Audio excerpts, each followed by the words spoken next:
want every side to come together to attempt to take down the 100 side. Man, they gotta understand. We want all the smoke. We go off the content.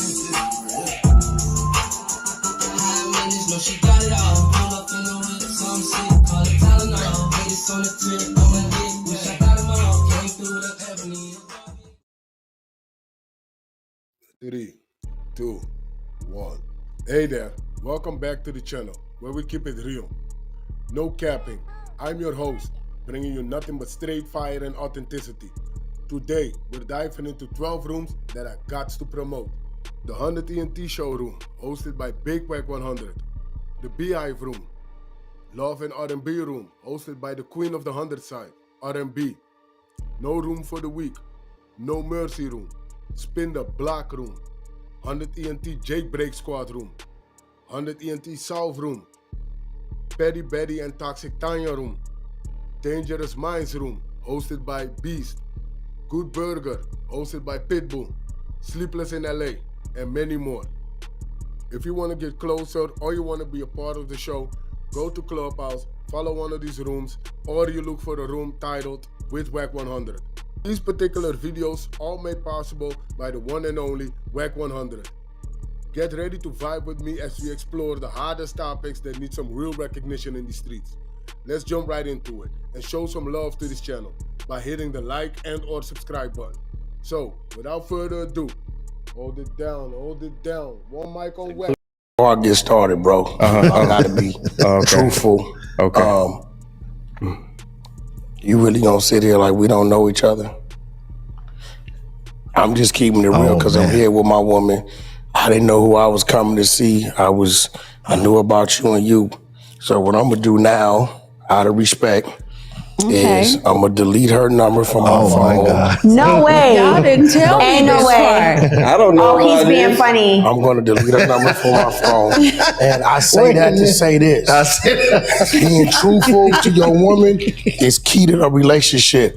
Listen, we don't have to make it a thing because we already been through what we've been going on? So we gonna leave that alone. I've already let my woman know you don't have to say nothing because you have no obligation to her. When I walked through the door, I thought you was gonna say something in the elevator. Wow, A1. But at the end of the day, we gonna leave it like it is, and we gonna keep going. I say that to say this. Right into it, man. I saw something in. I don't want to say. I want to bring her in right. So we know who we got to the far over there, right? Very special man. Carved his way into the industry. You know, he's pretty much involved in anything that you can be involved in, and stuff that you don't think that he's in. Yeah. You talk to this guy who talks to this guy who talks to this guy. Oh yeah, that was Wack. You know, very influential, very controversial. Man of his word, stands on what he stands on, and he's not gonna move on it. And right now, he's showing to be one of the leading businessmen in this industry. Facts. Like it or not, he's coming and he's here. And his partner, Yes. Arthur. Phenomenal. I can see what's on the horizons as far as just being a businesswoman and all the potential that's there. Model, fitness guru. I mean, it looks like you could do whatever you put your mind to. And then you got these two who come together As a power couple. and make a power couple. We have Wack100 and R&B in the building. Let's give it up. What's up? What is the deal? We the first, right? We the first to Yes, have absolutely. That's what I'm talking about. No, they were on one other one. No. Yeah, I watched it. Yeah, Yeah. there was one Yeah, more. cause y'all say y'all had the sister wives. sister wives. Y'all was clapping No, listen. together. That was That was Simplicity. White dude. Yeah, that was Simplicity. That but was I like for 5 minutes. That I think it was mostly him though. They just brought me in at the end. It Yeah. was So literally you just 5 minutes. You just ruined what I just did. Nobody what I'm saying? has ever got Thank you for being like here, a R&B. real Appreciate you. interview with us too. That was like literally Absolutely. 5 minutes. Oh, Damn. They was interviewing me, and she was sitting there, and they just called her to ask her something. It wasn't. Oh, okay. Well, So- yeah. Upgrading your phone? Get the perfect case with Velvet Caviar. Velvet Caviar has over 200 phone cases with premium protection. All right. This the first one, Fred for was real, jealous for real. that I pointed that out. but That's what it was. That's That's what what it it was. That's You what it just- you wasn't. stepped on That's your what brothers shine. do. Yeah, We relax. fight. All right, so you know with our guests, man, y'all our first situation where it's two. So I don't want to change the format. I still want to do it the way that we do it, but it's gonna be slightly different. But we like to take a walk with our guests, get to know who our guests are as people, right? So Absolutely. tell me, like, let's take it back to maybe high school. All right, and I'm gonna come to you as well. Who is R&B? Are you in trouble? Are you getting good grades? Like, who are you? Who are you in high school? In high school, I honestly end up dropping out in the 9th grade. Oh, shit, 9th, okay. 10th grade. So in high school, I was responsible. In high school, I was already grown. In high school, pretty much, I had to pretty much take care of myself. So it was a very short-lived term in high school. So you, let's just say, not actual in high school. You as the person in that time, what do you have going on? Like, you have brothers, you have sisters. I just was moving here from Mississippi, Louisiana. So moving to Las Vegas. Actually, from Mississippi and Louisiana, those, the South. So it was like a culture shock for me. So my mom got out here and it was a little different for her because everything was really slow. So she decided she wanted to do her own thing and not be responsible. So moving here, during that time, it was just kind of like, okay, you have a choice. Whether you operate with everything that was poured into you as far as what your family values are, or you can wild out like everybody else in the streets. So what I chose to do is be responsible and not really worry about what she was doing. And I decided, okay, I'm gonna go get me a job. So I ended up finding the nearest little, we called them at the end, the drug heads. And I was like, listen, I need to go get a works permit. And she basically posed as my mother. Oh, I got a shit. work permit and then I got my first job. So that's who I was. Getting to the money out the it gate, was yeah. it was pretty much like get to it. Man, she So- lucky I didn't catch her back then. I already had a Cadillac El Camino.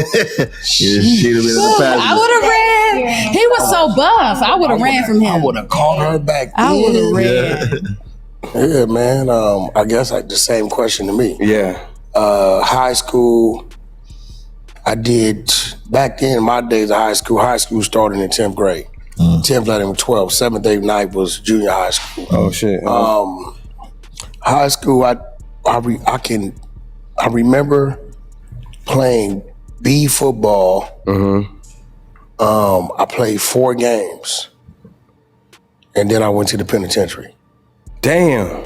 Not jail, penitentiary. Wow. If you go on Google, you'll see photos of me, no mustache, no nothing, Solid Ass State Penitentiary. So how old was you? I was 16 when I got charged as an adult. And I started doing time at 12. What?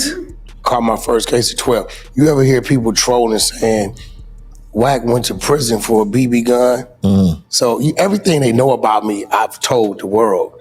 So my first case was, I was 12 years old, and we was shooting cans in the backyard, and my 2 friends had a BB gun, the Daisy pump. I had the pellet gun, looked like a real gun. I remember and I that. happened to go in the house to change my CO2 cartridge and refill it. And I guess one of my friends, maybe a BB, had went through the gate and hit the dude's son. So by the time I come out, he's at the door talking to my mother. His English is a little broken. And he's pointing let me figure it out. So he saw me with the pellet gun and he went crazy like him. She said, no, not him. He's been in the house. And he got a little pissed off and called out her name.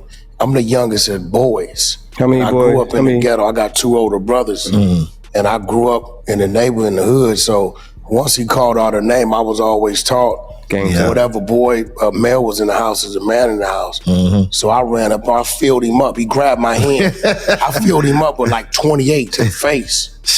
And I went on the run. With a pellet gun? Pellet gun, it dug in his skin. Like if you pull my criminal, because if you pull up my criminal record, grooves. it'll say assault with a deadly weapon, non-firearm.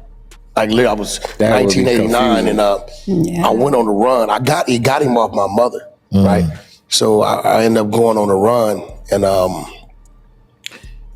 I started, probably 4 months later, I went to jail for the first time and it kept rolling in and out, in and out, in and out to youth authority, juvenile hall, juvenile camps. And when I got charged as an adult, I remember them sending me to CYSRCC to do an evaluation. And I'd already did 2 years in youth authority prior to that. And, looking back at it now, I understand it, but I maybe lasted about 8 days before they kicked me out and they sent a letter to the judge and said, due to his level of manipulation and sophistication, we don't want him back in none of our juvenile facilities. So I was looking at 17. You was running the juvenile facility? I was doing everything in the book. Definitely, like I was sophistication and manipulation, right? I was getting family visits to juvenile hall. I was serving the senior staff. You know what I'm saying? I was doing everything in the book, but I never had a chance to be a child, to have adolescent years. You know what I'm saying? I've never even today. So that was special about her because I got that in common. What made it special is that she gave me space and that comfort zone to be silly. I've always had to be serious. You know what I'm saying? Like I ran my little crew, my Clubhouse crew on the streets, my little mini bike crew. Everything we did, like I got a book I wrote in prison that got a lot of I'm gonna let her publish it, but it's a lot that was going on with me young. If I was 14, I hung out with people 30, 35. My first time handling a gun was shooting rabbits and quails hunting. So when I started gangbanging, I hate to say it, it was natural. Hitting a body was, you know what I'm saying? Like I was literally out there kicking bushes and we trying to make the rain. You got to hit the rabbit in the hind leg. And so I was already kind of like good at other things that really wasn't so good at, other things. So I went to prison and it was crazy because one of my first cellies was a guy named Baby Wayne out of Compton, Elbert Jackson. He was real good with his hands and feet. He was probably about 30 at the time. So we was both real swole. He couldn't read or write. So he would get letters from his wife, lady named Tiffany, out of Pasadena. So I would read him his letters and then write him back what he's verbally telling me. So we fought so much in the cell, friendly hand-to-hand combat, because he like, bro, you got to get ready because you one of them ones that you going to be on that yard creating problems. It's just you. So in the cell, he trained me at the same to get better. So I figured, how could I get back to him? So I started teaching him how to read and write. So by the time I left him, he might have been writing big letters, but he was, hello, Tiffany, how are you doing? He was just teaching. And then from there, it was like, I'm glad they sent me because it was people in there like locked up longer than I've been living. And to hear their goals, by the time I get out, I can file to get Social Security back checks. My mind is somewhere else. You know what I mean? I'm like, nah, it's like putting a person in a place so he can see where he could be. So you stop doing these things, right? Like, nah, I don't want to be 40 or 38 or 55 in here. So I did my time, came home, and I've been home 26 years. That's fire, man. That's fire.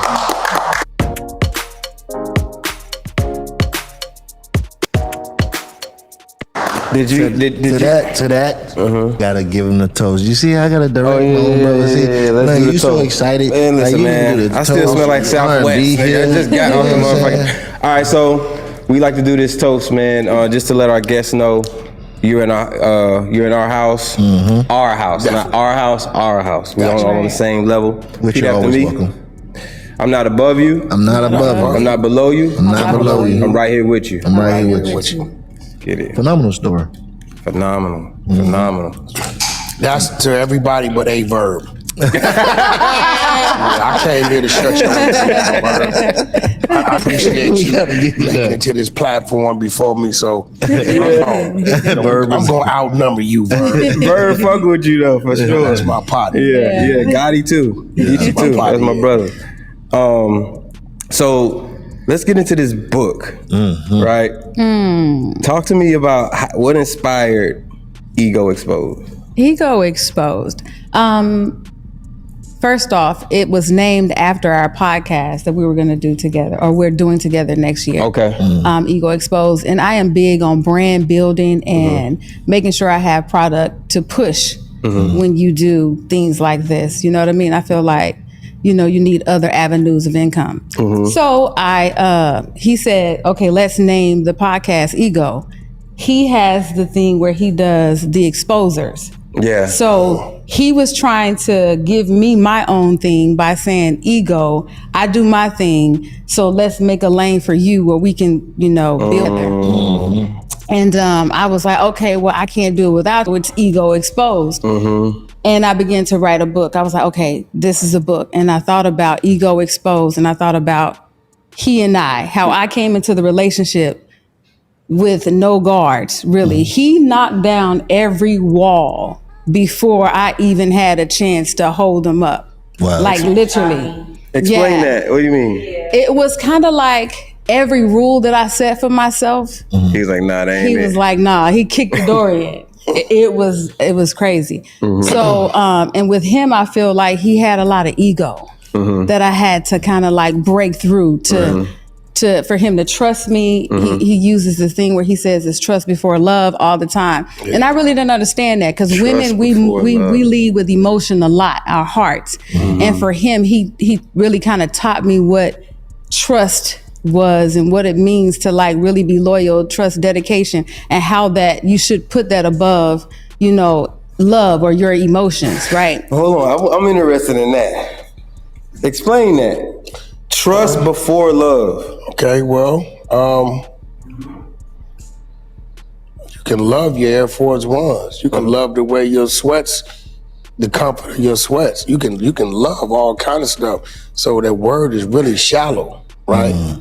Now, if you trust something that's giving you reason to trust it or trust him, the love following the trust changes the whole dynamics of it. Because now you can go to sleep on the side of them. You can leave them with things. You can leave them in control of things. But, you can love something just because it tastes good, it look good, maybe it smells good. It's really a real, like, you know what I mean? But I get that. Okay. How many people do you trust? How many times have we seen in a year an athlete or a rapper and the wife files for a divorce, and it's real quick, as wife filed for the divorce only to find out he had everything in his mother's name. right? We just seen that.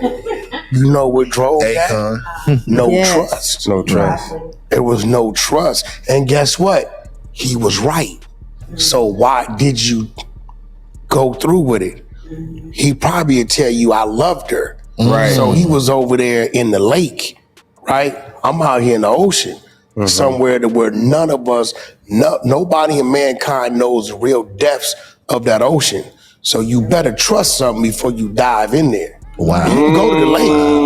That's a big You know what I'm saying? See, I don't think this is side of Wack. Yeah. Well, you got to remember. Yeah. I don't know. Maybe I'm out the loop. I'll be out the loop. I'm going on the tell. I've never seen this Well, side. you got to remember, Wack is a gang member, is a gangster. Right. That's who he was. Wack100 was really birthed by DJ K Slay when he made me get on the internet. And it was just because Wack wasn't available, Wack1 wasn't available, Wack100. If Wack100 wasn't available, I'd have been Wack1000. I was going to right. So that's an entertainer's name. Now, Cash McElroy Jones, that's the dude on the birth certificate. That's the straight A student. But, you know, on my way to school, I might saw some dope fiends, a dude get stabbed. On my way back, some pit bulls fighting. The lady done hit her husband upside the head with a shovel. Dope fiend getting high. So I was always a straight A student, intelligent. I was just a product of my environment, which required knowing how to survive.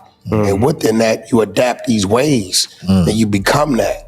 But so when I'm in an environment where I'm comfortable, where I can be Cash Jones, then you get that side of me. You ask me a direct question, I'm gonna give you a direct answer. You wanna talk crazy, then shit, you can be Wack. That energy too. If you wanna do some trolling, then here come Wack100. Whatever you wanna do, we can do. So I understand that I'm in a grown man in an adult setting. Right. So I can be Cash Jones. You know what I mean? Right. And I think a lot of the watch this. Baby, do you think these men are handsome? Do you think they're handsome? If you looking at these men, would you call them ugly or handsome? I wouldn't say they were ugly. So you think they were handsome, right? I would say, you know, they're good. So when I look at the young lady, right? Right. I think she's gorgeous. Okay. You see how most people, they can't have that conversation with they mate. You know why? Because they don't trust their motherfucking ass. Right. You get what I'm saying? So wait a minute. So did B just fail? Because she said they okay. Relax. No. This is what we here for. No, it's not. No, but you know, it's actually not why we're here. We're here with but I don't know. It's just embedded in me. I'm from the South, so for me, it's like you keep your man on a high pedestal, and whatever, anything under that. Most women, that's fine. It's just wouldn't me. have answered. Yeah, that's just me. They wouldn't have answered. So she passed. But guess what? Guess what? Colors. We know there's a thought. I don't give a damn who you are, right? If I walk out of here, right, and see somebody, I can say, baby, she wearing the hell out them jeans, right? I don't have to see it thinking, and then she seeing it, knowing as a woman, God damn, she got a nice ass in them jeans. I'm standing on the side of her, right? She don't have to wonder what I'm thinking because I'm gonna communicate with her what that is. But you can only do that if you trust your significant other. Because if you don't trust them. Yes. And then I'm gonna be honest, since we're talking about ego exposed, I understand the male ego. So you'll never catch me saying, "Oh, he looks good in that." Like I would agree. That's a no-no. Oh, okay. That's a no-no. But we know that. We knew that. We can't do that. But many times if somebody walked by you and you was with your woman. Style and substance in the GMC Sierra. Or get this low mileage lease on this Sierra Elevation for around $499 per month.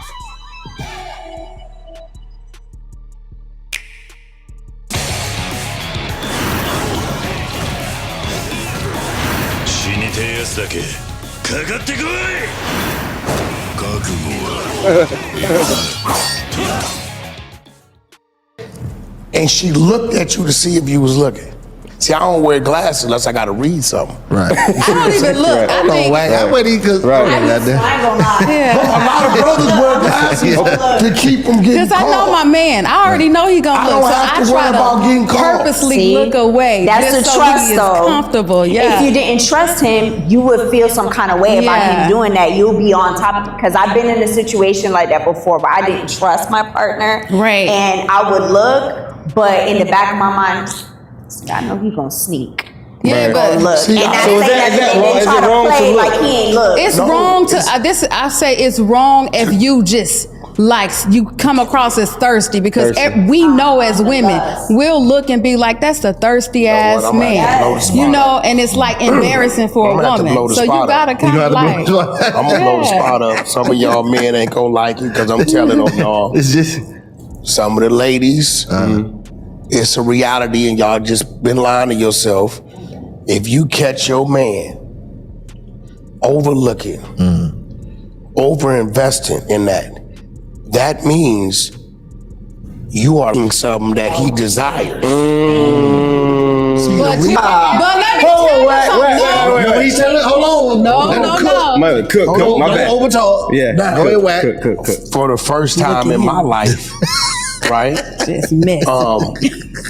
Put like this, for the first time in my, if they had given me a pen and paper and said, write down everything you want in your perfect woman, I still would have fell short of what's in her. Because certain things you can't imagine until it's in front of you. I didn't know that. it existed until I experienced it. Right.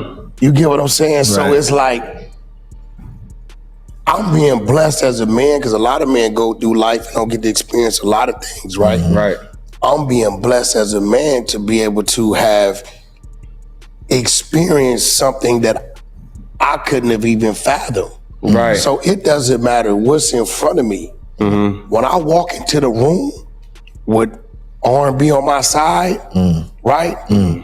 I tell people, I will literally I will walk by and stop and look and say, hey, bro, either you gay or something wrong with your neck. I'm like, oh my God. It's so embarrassing. I'm like, I don't even want to move because I feel for the woman. Listen, every man should have a 2-look pass, bro. A 2-look pass. What per day? Listen, no, listen. Oh, you with your woman, right? I'm gonna be real. Right. You come with your woman's gorgeous, right? Right. Boom, we gonna see that, right? Now, if a person don't know you, they just in passing, right? Then they gonna be like, damn, this gonna be a second, like, damn, she really, right? Now, the third one is disrespectful. Right. Because after 2, you know she's with somebody, right? So my whole thing, bro, if your woman ain't turning heads, then shit. Right. She ain't got it. She ain't got it. I'm just gonna be Nobody don't want nobody. That's a compliment. I'm so not used to that when it comes to him because he's so territorial. Right. Like, it's just kind of like, okay, is this what when y'all came on that red carpet, I saw what he's talking about. What factors into that? Yeah. The trust. The trust. Yeah. You see what I'm saying? Like, it's just what it is. The trust is there. So, you know, and then, like, her friends and people used to tell her, oh, y'all in the honeymoon stages. Yeah. They was telling her this 2-3 years ago. So, and How long y'all been married? we've been together 3.5 years, right? Okay. Yeah. But see, the honeymoon stages, I don't know what that is, right? Because that's something you get tired of. Absolutely. You get what I'm saying? tired of the honeymoon phase? I feel but when they say, because it's like it's a stage. It shouldn't be a stage. And this It shouldn't be a why would phase. you want to get tired of that? And I think what happens Real life.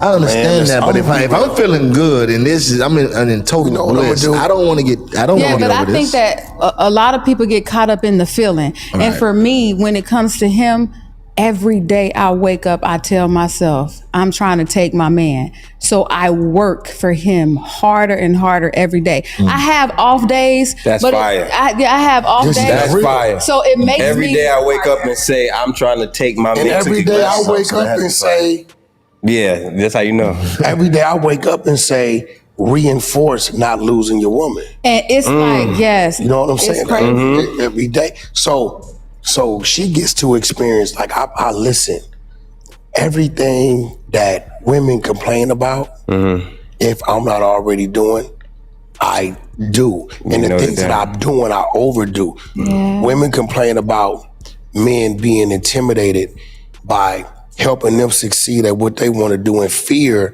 that they may be more successful than the man. So you know what I do?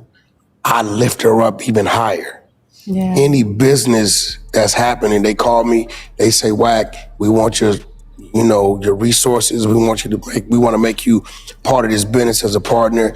And I send them my requirements. And one of my requirements is, if you can't make my woman part of the business, and I don't want to be part of it. And you know, I swear Now they may say, I gotta be fair, but Wack, we had 20% for you.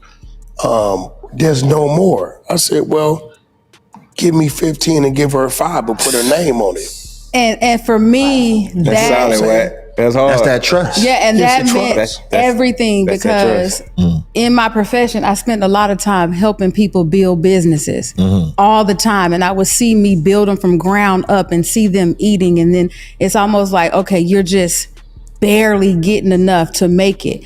And one of the things that I was just like blown away with was the fact that everything I helped him build, it was not, he didn't have to even second guess what he was gonna do. So for me, it was like, wait a minute. For the first time in my life, I've never been with someone that made me just slow down. And I always have this thing in my head, like it's a fairy tale. And for me, it's like, I am Sheba. I'm looking for my Solomon. Yeah. I have my gifts. I'm a queen in my own right, but I need someone that I could just lay my gifts at his feet and multiply them. So when I heard him speak, Y'all it brought was salt and like, pepper today, boy. no, when I heard him speak and when I saw, like, it was just like hearing a reflection of myself, but on an elevated level. And I feel like women always look for men that inspire them to be better and just want to work for them constantly every day. So for me, it was just like, oh, like I could rest. I'm finally safe. I finally have a place that I could just lay all my gifts and say, okay, which one do you want me to use? And he knew how to delegate them and tell me, okay, baby, I need you here. So I promise y'all, I never get bored. It's been 3.5 years and I can't say one day that I've ever been bored. And we spend damn near 24 hours together. He don't seem like a boring person though. And then you know what's crazy? It's impossible. You hear his story, and he lost a lot of his youth. So it's like now that he's up, he got his money, he got his girl, he got. Now he kind of. He's living life. Not only that, bro. Like, man, we have. Same with you though. Right. You lost your youth as well. Absolutely. You know, like looking for mom to be like, hey, you're supposed to save me. I'm out here saving myself. Right. Now look at. You know, when's the last time you've scared yourself? Now, this is a crazy question, and this in a good way. No, when's the last time you scared yourself? Okay, let's isolate your woman and your kids, right? And let's eliminate something happening to your kids. We're not gonna eliminate. We're not gonna factor that in. When's the last time you scared yourself? See, a man's fear is a man's motivation, right? You bag a punk up in the corner, he gonna do what he gotta do to get out of it, right? So I'm gonna give y'all something to think about, right? Close your eyes one day and imagine you taking your last breath. And I want you to picture, with no disrespect, your woman and your kids standing at the corner with "I work for food" sign. Then I want you to open your eyes up and fuel yourself with motivation to make sure that never happens. This is why, right? She's my partner in every way. Because if I go out and conduct all the business and come home and tell her about it, I'm not teaching her, right? Or educating her about the business, meaning how to sustain it, how to maintain it, who's part of what, to assure that she is not at the end of that freeway with that. See, the thought of that petrifies me. When you laying in bed, bro, just close your eyes and picture that. You want to give up when you think the job is pissing you off. When you like, bro, my ideal ain't working.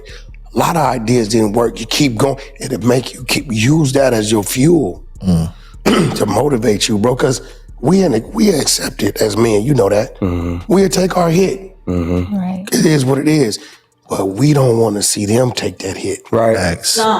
Facts. No, The real men stand up like that, but there are ones who don't think that far. Cowards. Triggered.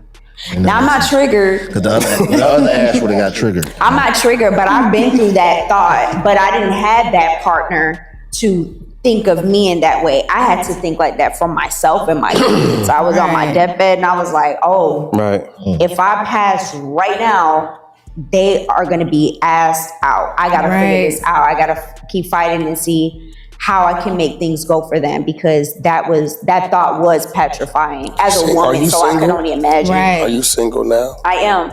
You know why? Why is that? Because you're pretty ugly. Still running your salon or spa with outdated methods? Make the most of your time with a switch to... Okay, what do you mean by that? What? Right. Listen. Let them cook. Yeah. Listen. How often do you smile in the presence of a crowd? You go in with a very serious look on your face. I do. Yeah, see, that's a pretty ugly side of you, right? Because a person will look and they'll see you coming and say, damn, she's fine. But then you walk in and you don't smile, you don't enhance, right, your beauty. See, the smile enhances your beauty.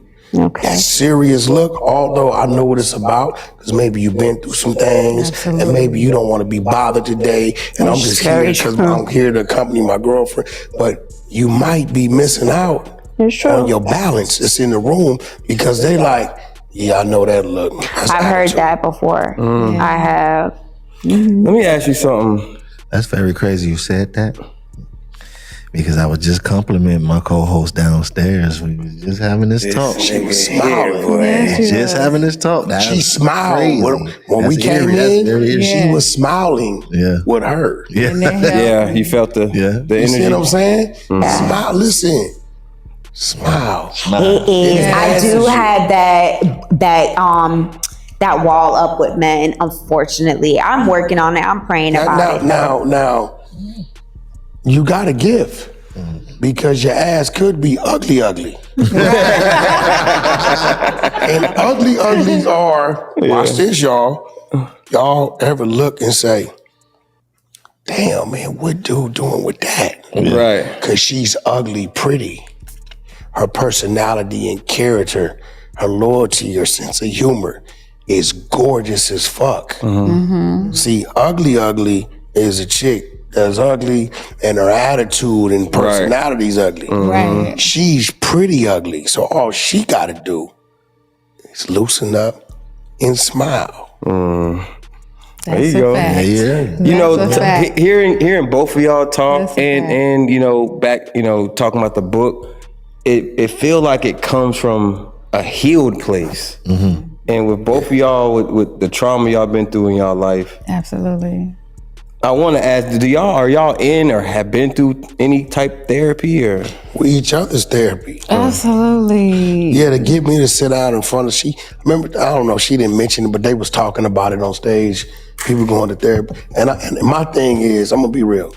I think the person that you sitting down in front of for an hour and they done told you about you, I think they crazy as a motherfucker. That's some real shit. Now, I'm like that because when I was in juvenile hall, I used to fight a lot. So they ordered me to go see a psych trying to give me like Thorazine and all this type of shit, right? And I wrote out everything I was gonna go do, and I gave it to the counselor. I said, put this in my file before I see the psych tomorrow. So I go in there, I walk in there with the imaginary dog. I got the bird on my shoulder. As he's talking to me, I'm cussing the dog out. The bird, I'm doing like, right? So when I get back up, 2 days later, they say, hey man, they prescribed Thorazine. They said the reason why you fighting so much is because you got things going on in your head. I refused it. So when you refuse it, they send you to the hole. I said, no, look at my files. In the file was a descriptive of everything that I went in there and did. So now I said, well, I want to file something against them for falsifying documents. Because if they supposed to be the specialists, they should know when the 13, 14-year-old sitting in front of them bullshitting, right? Right. So my thing with them is like, boy, you was in the wrong field. That was genius. You were genius, man. You 14. So they asked me, why do you fight so much? I said, I'm from an organization in a group called the Power Rules, which is a division of the Bloods.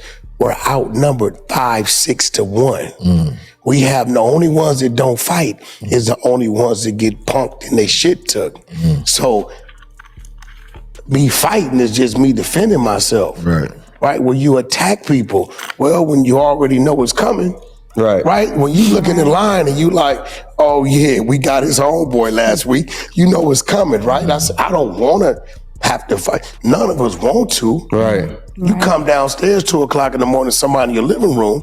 Game time. It's game time, right? So that's not that I'm crazy and I need, that literally lets you know how crazy I'm not. Right? So my first therapist was her. And it came in form of, for the first time in my life, being fearful of losing something. I never feared losing things because I can always get it back. You know what I'm saying? Like, we done lost all kind of stuff. It's a loss, we get it back. But I said, man, you went 45 years not even knowing this existed. Right. You ain't got another 45 in you to find it. Right. So my therapy, when I'm like, and that's what got me right, because when I got with her, I was my right. But as a man, I was all the way wrong.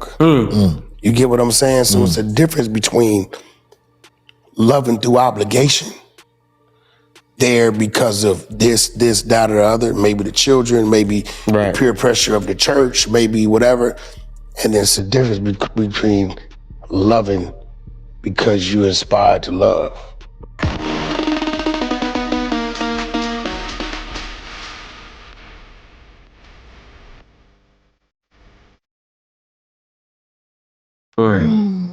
So that's my therapy. Anytime I get, she's seen it, something going on and I get angry at it and I may want to slip and revisit some of my ways. Right? My father was a dope fiend and a drug addict, and I disliked him because he was away from me because of that. I was addicted to violence. So I was the same type of person because I lost the first 5 years of my son's life. Right? And I told myself every day in the penitentiary, running the prison yard, the popularity of the prison yard, you's a bitch ass nigga. If your son fall right now off the bike, you can't help him get up. You's a bitch ass nigga. Right? So you have to make yourself fearful of things in order to get yourself right. So once I would never forget, I jumped in the car, we had an argument, and I went to leave, and I got halfway to the freeway, and the further I got away from her, the more emptier I felt. So I said, let me see something. That's a connection. I made a U-turn. And as I head back to the house, the closer I got to her, the more complete I felt. That's bullshit. I ain't gonna lie. Get what I'm saying? So you got it. You feeling that? You felt it for sure. She'll tell you. Yeah. She didn't seen it. What? I don't give a.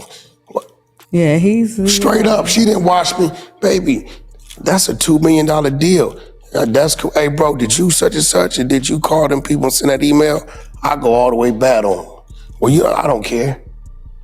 I don't care. Yeah. So when you find that, listen, it's hard. That when you find that significant other, that as a man you fear in a motivational way. That's what you meant. You said that. I was gonna ask you that in this interview. You said that, bro. How'd he say it? When he first saw her, he was scared. Right, and that's how you knew. Yeah, like, cause I'm like, you know, what I've always kind of was in position to where they want to talk to you anyway, right? So I didn't know what this feeling was. I got butterflies and shit. I'm like, you know what I'm saying? Like, I'm a gangster. What's going on? So now I'm like, well, this is challenging. You know what I'm saying? And then I was scared. She made me chase her for 9 months. Yeah. You made him chase you? 9 months. Yeah, That's always, always does it. Yeah. 9 months always does it? That's a long time. But listen, I never once. It was planned? Like you planned like, No, I'm gonna I make actually him. didn't plan it. It was, he caught me off guard. I promise you he did. Okay, so when I bumped into him on the Clubhouse, right?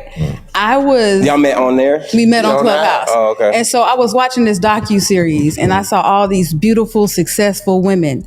and I'm sitting on my couch and I'm looking at this TV, all these beautiful, successful Black women, and they're like, we're waiting on God, and they're traveling together and all of that. And I thought, like, oh my God, I'm gonna be one of those women. Where are the men? I cried so hard. My assistant made me a Clubhouse. Hi, my name is Patty, and I'm looking for the perfect gym partner. This season of Muscle Mommy Mansion. Profile. So I got on Clubhouse and I was just kind of like, okay, I'm going to stop what I'm doing. I'm going to make time. And I landed myself in a room that he was in, and I heard how he spoke. It was just like, this man delegated room. Yeah, it was like, this man just got these people eat out the palm of his hands. And I'm a minister, you know, I love ministering. I have the gift of gab. Yeah. So it was almost like hearing myself, but in a raw, free form. Right. And so I was like, okay, I need to make room for love. But so when I heard him, it was like my ears perked up, but I was afraid because I'm like, this is going to be a distraction for me. I'm not going to be able to focus. And that's why I kind of like ran away from him a lot, because I knew he was a weakness. It was like I felt safe, but then it was like, well, who the hell is he to make me feel safe when, you know, what is this? Right. You know what I mean? Way he was it feeling. was the same Then, thing. you know, bro, we all got an uncle or a friend, forgive me for this, that has a bad memory of church because he found out when his woman or significant other was going to therapy with the pastor or the deacon, he was clapping. Other things started going on. So, you know, I felt like, you know, for the home team, let me make sure I pull this one right on out the church. You know what I'm saying? That's crazy. That's crazy. Can I get a man? I don't want none of that thug passion. I was running from that thug passion. And you got it going on. So when you got into the Clubhouse, because I done heard Wack Clubhouse. It's chaotic. Wack, you be having them like they students. They got to raise their hand. It wasn't chaotic when I first got on there. He had But to she start only, the you know side. what made her pay attention to me on Clubhouse? What? Because I came in there and started to like create like a movement. I didn't know what I was doing, but I started to create a movement, and then became the hunter side. And then she created because first you came with the godmother. Yeah. Because it was a lot of people didn't know we was talking, right? So the women used to go to R&B and say, R&B, I like Wack. Can you give me some pointers on what I should do? And you know what she would do? I would give them You would pointers. give them pointers? Absolutely. Exactly. I Yo, would give she them was pointers. hilarious. And she wouldn't tell me, And right? we were dating at the time. I know they mad as hell right now. That shit. Yeah, they watching this like, yo, that motherfucker was giving me advice. That's what Yes, sir. Upgrading your phone? Get the perfect case with Velvet Caviar. Velvet Caviar has over 200 phone cases with premium protection. That's Right, what I happened. did. I swear, because what I would do, They would cry to me. some and of the everything. ladies were I crazy, swear. right?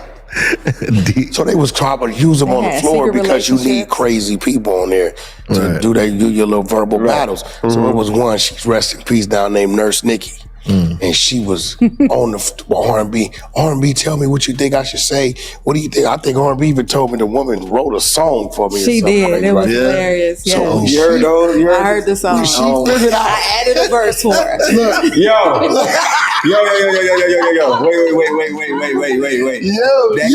That can't be lowercase. Did you hear what she said? You added a verse to the song. listen, Absolutely. Oh my God. Yeah. she created this That's thing crazy. called the Godmother. The godmother.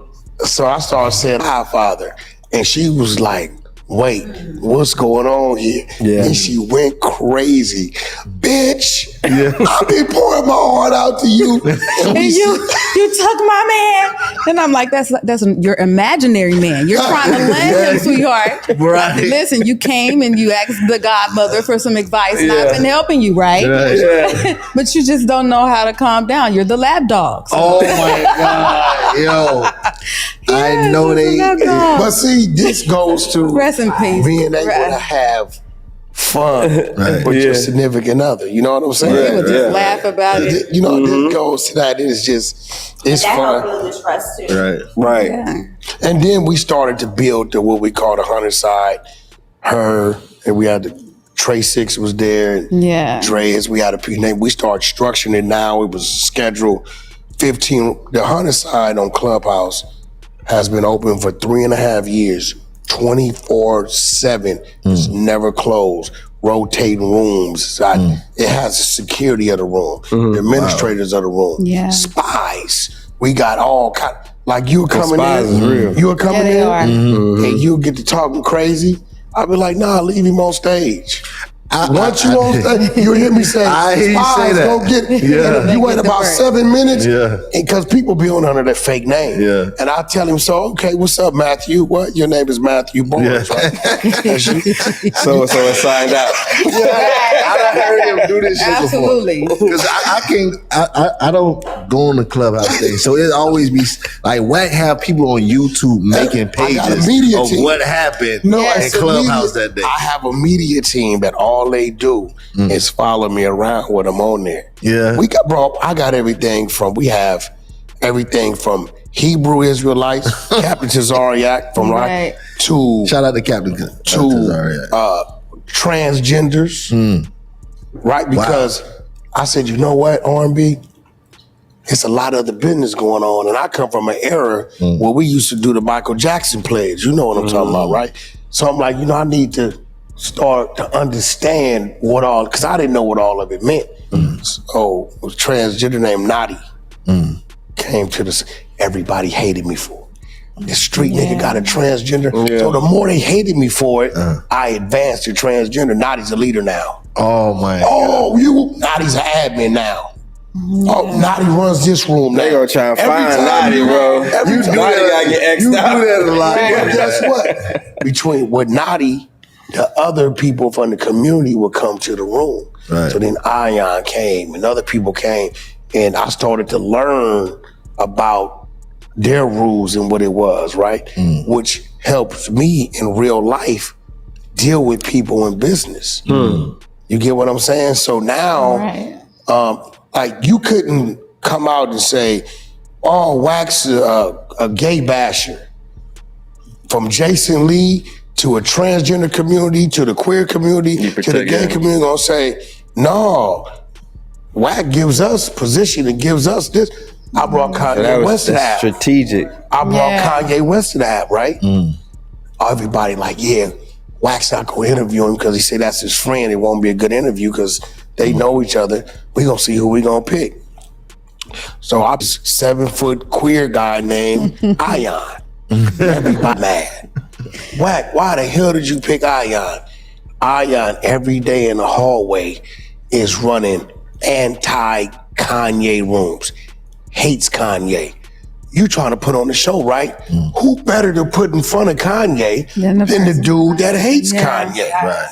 But my mind had been molded not to care if he was from the community. He was the best individual for the job. What happened? You running like a CEO. So I'm gonna tell you what happened. Kanye snapped. When Kanye comes in, I let Ye know. Ye, person interviewing you is a guy named Ion. He's 7 feet tall. He's from New York.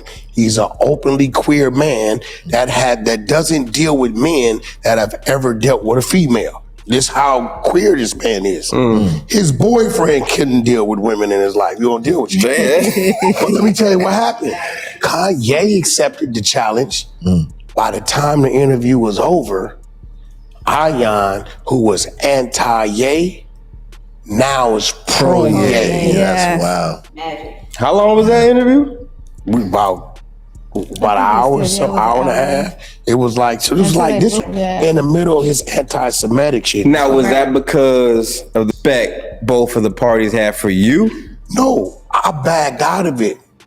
And then I threw a little twist in there and let Captain Tazariak from the ISUPK, he's one of the head Israelites. I be watching his videos. Right? Yeah. I let him kind of chime in. There's no need for me and Ye because I know him. I'm not going to attack him because I understand him. Right. So it worked out because Ye was able to like tap into their mindset, and Ion was like, yo, Wack, he's totally different than what I thought. Right. That mindset that you have, it's always business oriented. right? So is that the logic? Everything's business is not personal. Because you think I didn't get the flack for 6ix9ine, a dude that called himself the famous Crip? I'm in LA. I got 1 million little bloods running around. They hearing Wack and launch Cash Money West. Oh yeah. He signing people, this. And I signed a dude named Blueface who called himself the famous Crip. But here's the thing. I got pages of analytics. So I'm looking at analytics and I'm saying, okay, this dude's doing this, whoever this is doing that. This is the guy that'll work. This is the guy we want to work with. When I turned the page over, right? It just happened to be him. I tell people, I'm from where I'm from. I can't forget that, or I'll be Carlito's Way with Benny from the Bronx, right? But I'm not a gangbanger. I don't care what you are.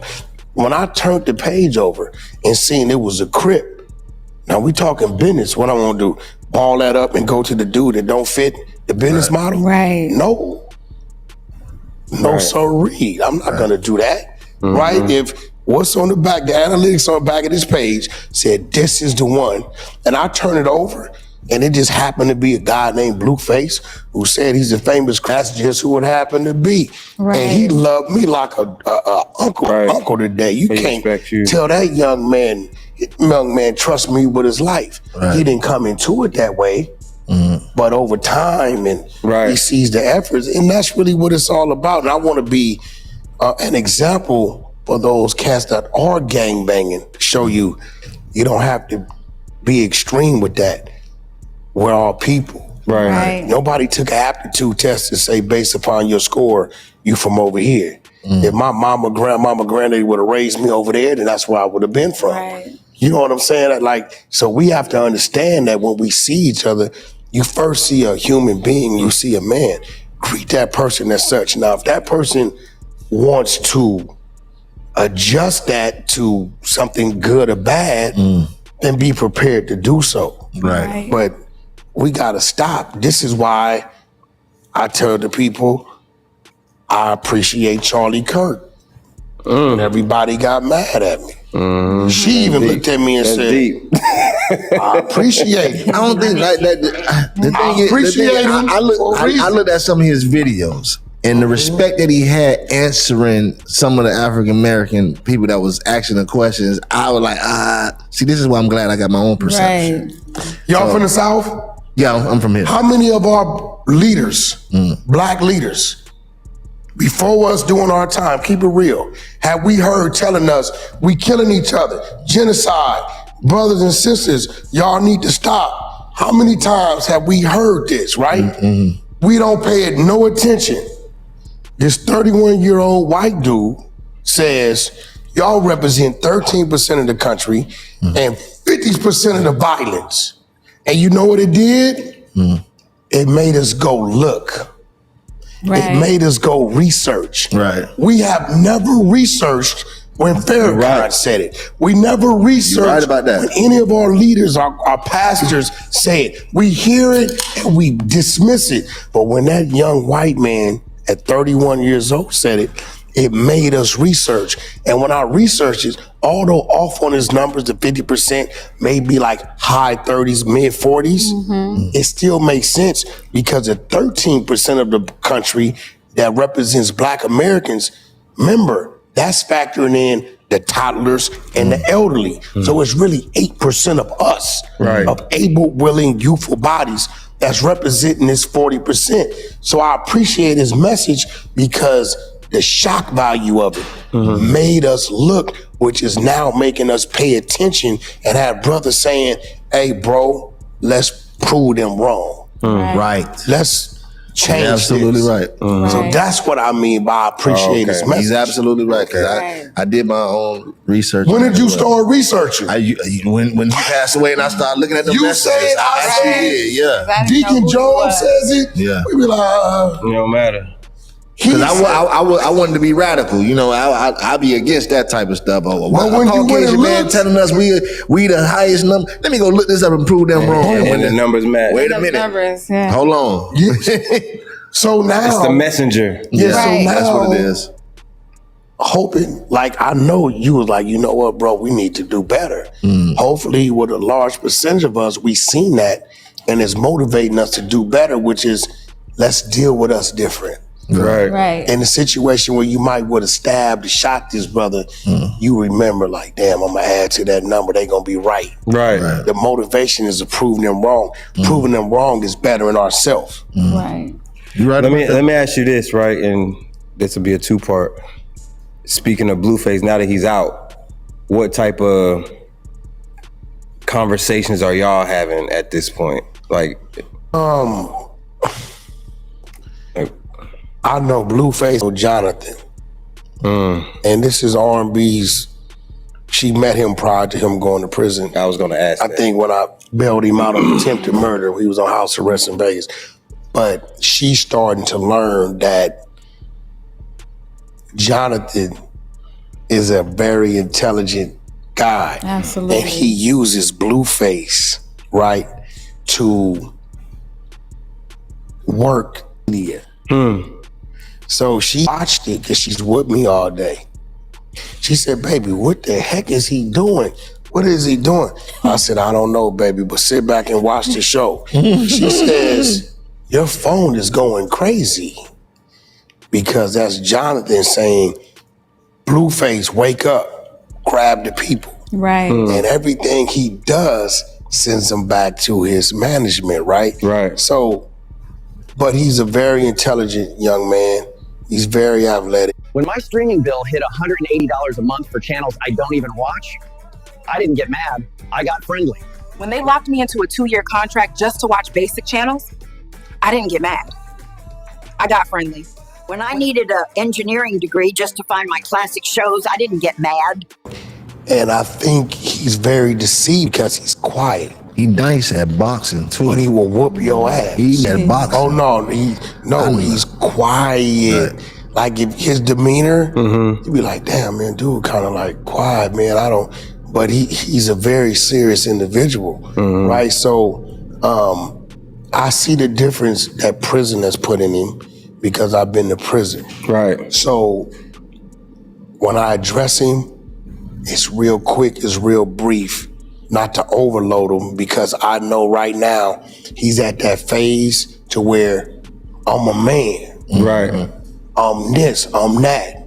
He's beating his chest because he felt like I didn't completed the street. When he was out before, they would always say, nigga, you ain't ever been to the pen. Oh, nah, he did that. Right?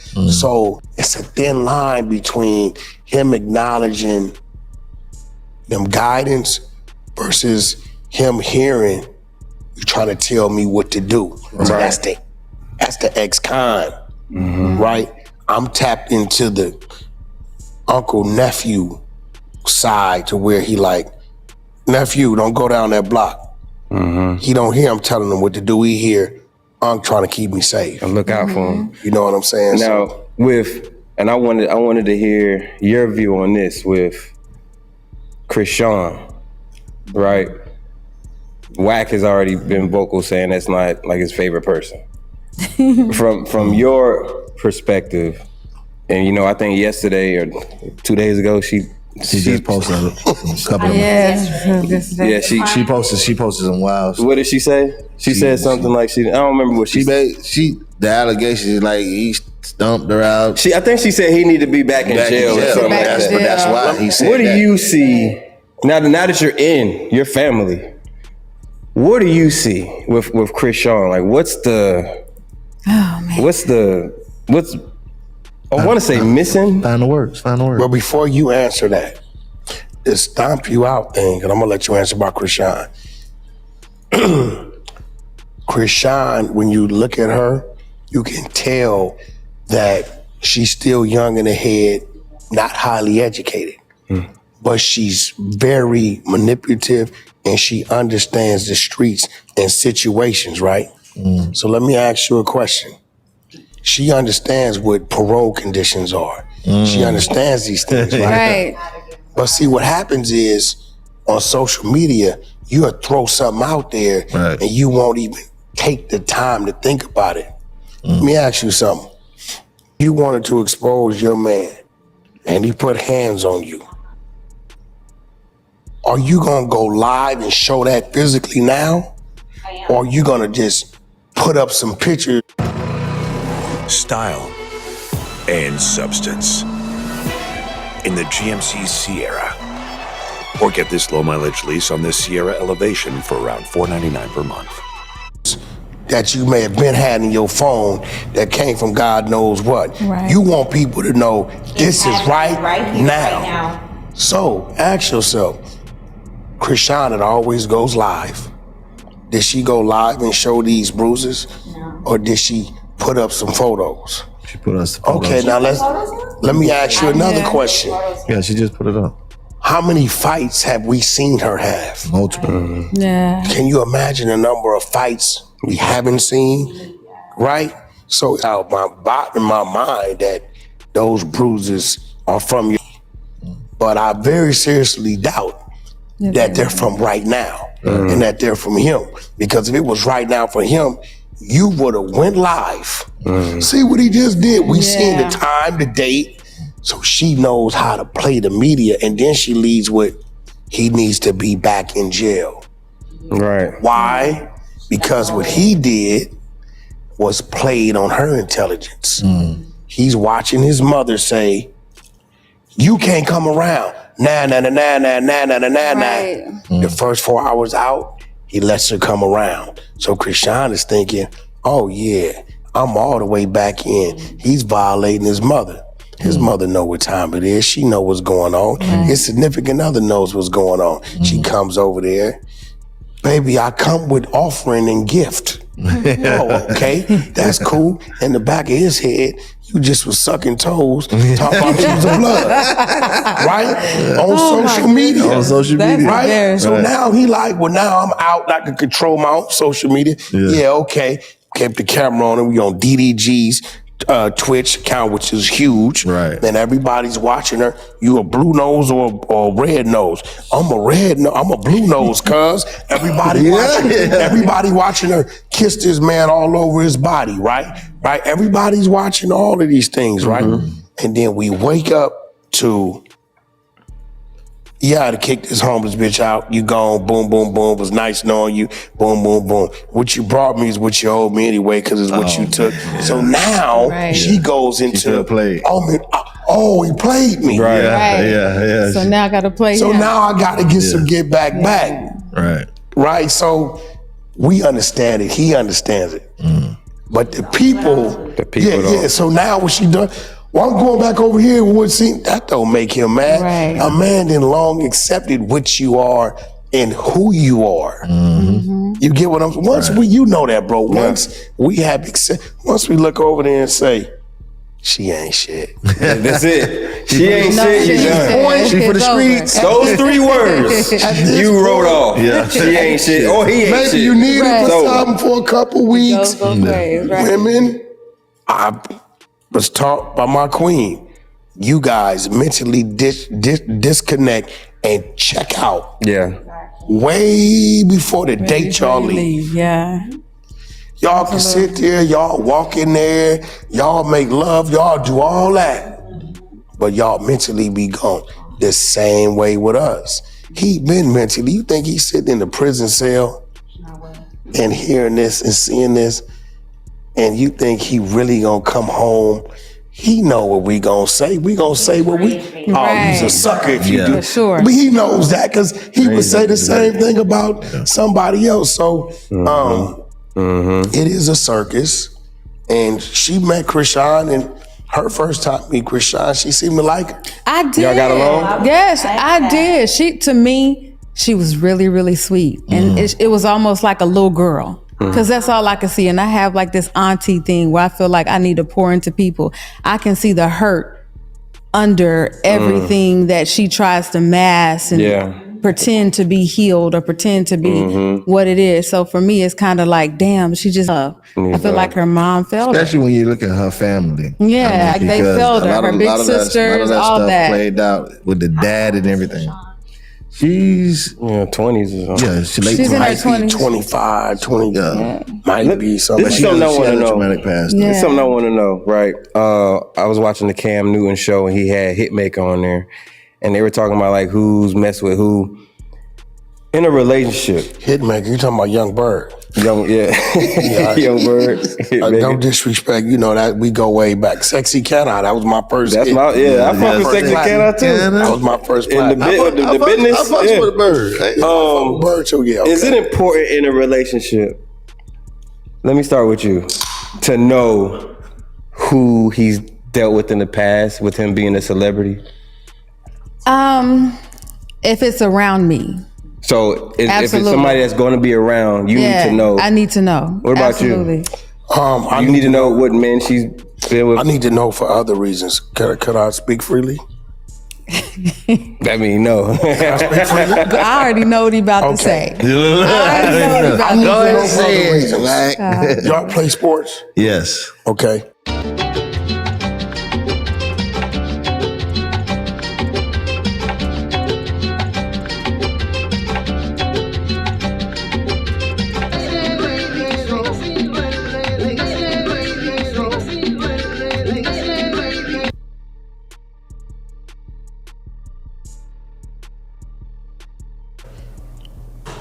When you hit the football team, right, high school, you look up and you see the stats. You know, it says, Derek Johnson holds the record and, the most consecutive 100-yard gains and touchdowns. I'm going to tell you right now, I seen the interview. Let him cook. I need to know because, for one, I want my woman to know that she can be open and truthful with me. So I need to know, okay, so what's up with dude? Well, okay, how long was you with him? Okay, well, what kept you with him? All right, so what are the things he used to do to you to drive you crazy, right? So the first mission I was on was the stroke mission. The stroke. This is a fact. My mission was to outstroke every man combined. She had been with. And I was on a mission. He told you that. Hey, he said in the interview. He told me. Listen, I paid everything up, shut down. Yeah. 10, 12 times down, eating them smoked oysters. I'm keeping everything going on. 10, 12 times a day, I'm knocking it down. I was on a stroke mission. And then finally she tapped out. She said, you didn't beat everybody. I don't want to beat everybody, So it's kind of like, I want to know because my God. Competitive. That's what you mean by territorial. Right? I use it as a fuel and a motivation. Yeah. Right. You get what I'm saying? Right. And she has a baby father, right? Okay. So, when I meet him, I'm kind of me. I'm like, what's up, bro? How you doing? The dude kind of tall, right? Yeah. I said, yeah, you got me beating in height, but you ain't got me beating no stroke. In stroke? What this nigga say when you said that? How you respond to that? Nothing. He just Walk off. Word. Yo, Wack, you was funny as shit. Yo, Wack, you told this man that? You told the man that? That's a fact. Oh my God. Were you there? And then I What were you looking like? Wait. You got me beating strokes, nigga. Oh my God! I just Our sons, we were at the which birthday was his party. biological son, Right. birthday party. Right, so he showed up. So, and I told him, after I told him, he like, yo, where's Noel? I said, oh, my son over there on the trampoline. Your son? That's what you were talking about, his son. Yeah, he did. Well, see, it's the thing. And he didn't say you made him talk. He said, wow, I just cut and all daddies ain't fathers. That's true. Some children have That's true. one father and two daddies. Some children have one father and a daddy. Some children have a daddy and no father. Right. Biologically, I'm not the father. But when it comes to being the daddy, I'm that's my position with him, right? Respect. So, but I think with him, he respects the fact because he can hear when he's speaking to his son that, okay, dude is there for the betterment of good us. man. Mm-hmm. But I let him know, this nigga like 6, how tall is this nigga? 6'3". Nigga like 6'3". I told him. I had to let him know. Because see, you gotta remember, if you 6'3" looking down at 5'8", right? You telling yourself, oh, nigga, you a little short, nigga. So I met him. But he called him short. He didn't even say he was tall. He called him short when he met him. Yeah, he said, you short? Hilarious. I said, I got you, but I didn't outstroke you. He said that? I outstroke you. Outstroke you was crazy. Outstroke you. Where do you go from there? He said, I was going to I outstroke you. Yeah. And listen, here's another thing that I tease him at. Whoever she's ever dealt with, they ain't never had this version. Yeah, that's fire. I like that Never one. had That's fire. this version. None of them ever looked at her, right? Brother, I figure y'all might be in the classic cars, right? Mm-hmm. You see stock 59 convertible Impala, everything. Great. This is a beauty. But you know, it's some things you could do to enhance it. It's beautiful as it sits. Yeah. Very attractive. None of them had the mind or the vision to enhance. Why? Because they knew they had something that they wasn't even supposed to have. So they were content. They were trying to keep it in the They were content with this version. And I rolled the dice. That was one of the scariest times when I asked her, said, can I speak freely? And she said, yeah. And I made her strip. And I said, I want to do this, that, and other. And I told her, you can just feel the I want to perfect. I said, I want to perfect your perfect. Oh my goodness. Now you got to be careful how you deliver this shit. You know that. Yeah. Because I told her I want to perfect your perfect. Mean you're perfect. You're perfect enough that I'm crazy about you. But it's a few things that I see that I.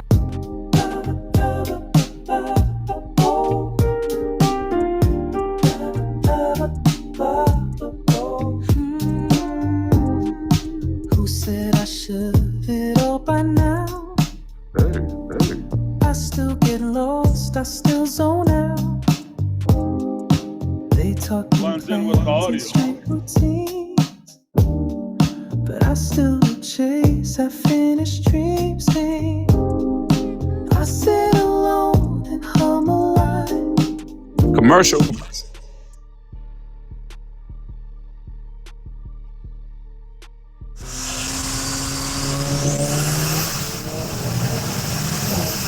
I want to do. Right? And we were young into our relationship. So I said, first thing is, I want to brighten your smile. Right? She had a little gap and a slight overbite, which was cute as fuck. But I saw another vision. So instead of me going down there and she getting braces and then I'm paying every month, I said, I'm going to pay it all up front. So you don't have to worry about, what if you get mad and leave me? I'm stuck with a bill, right? So within that, it took about... Look at her, she's like, it took about 6-7 months. Yeah. Until she said, baby, I'm starting to look a little different. Yeah. Then when she went out, people was like... Notice the smile. Because it changed, it shifted everything, right?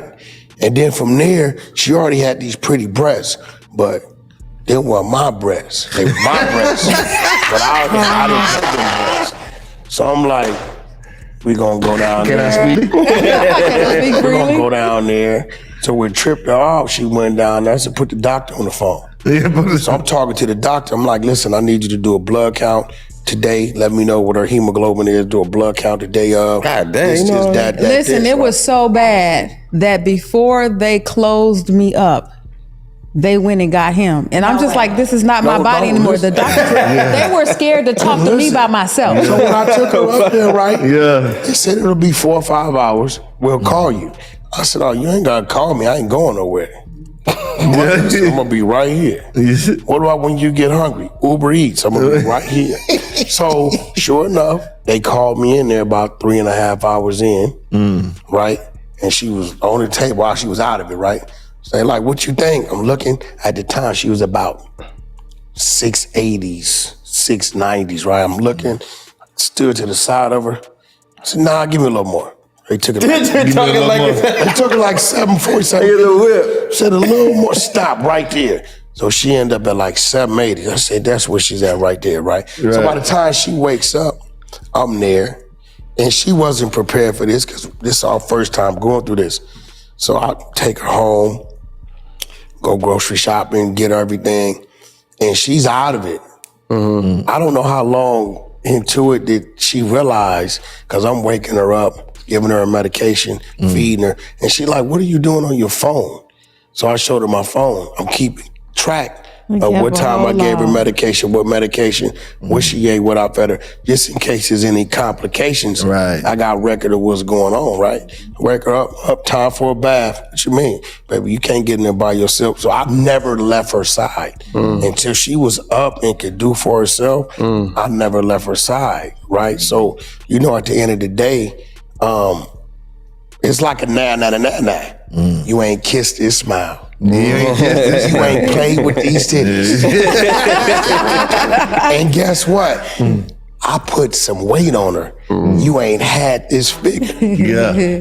So, you know, you know what I'm saying? If I sell you one of my whips today that's clean, you gonna take it and you gonna customize it and make it yours. A lot of men get these women and this is what she put into herself or what somebody else put into him. Because guess what? Just speaking hypothetically, we separate, she goes her way. Dude say, hey, how you doing? You good looking. Oh, thank you. Oh, I like your smile. What just happened?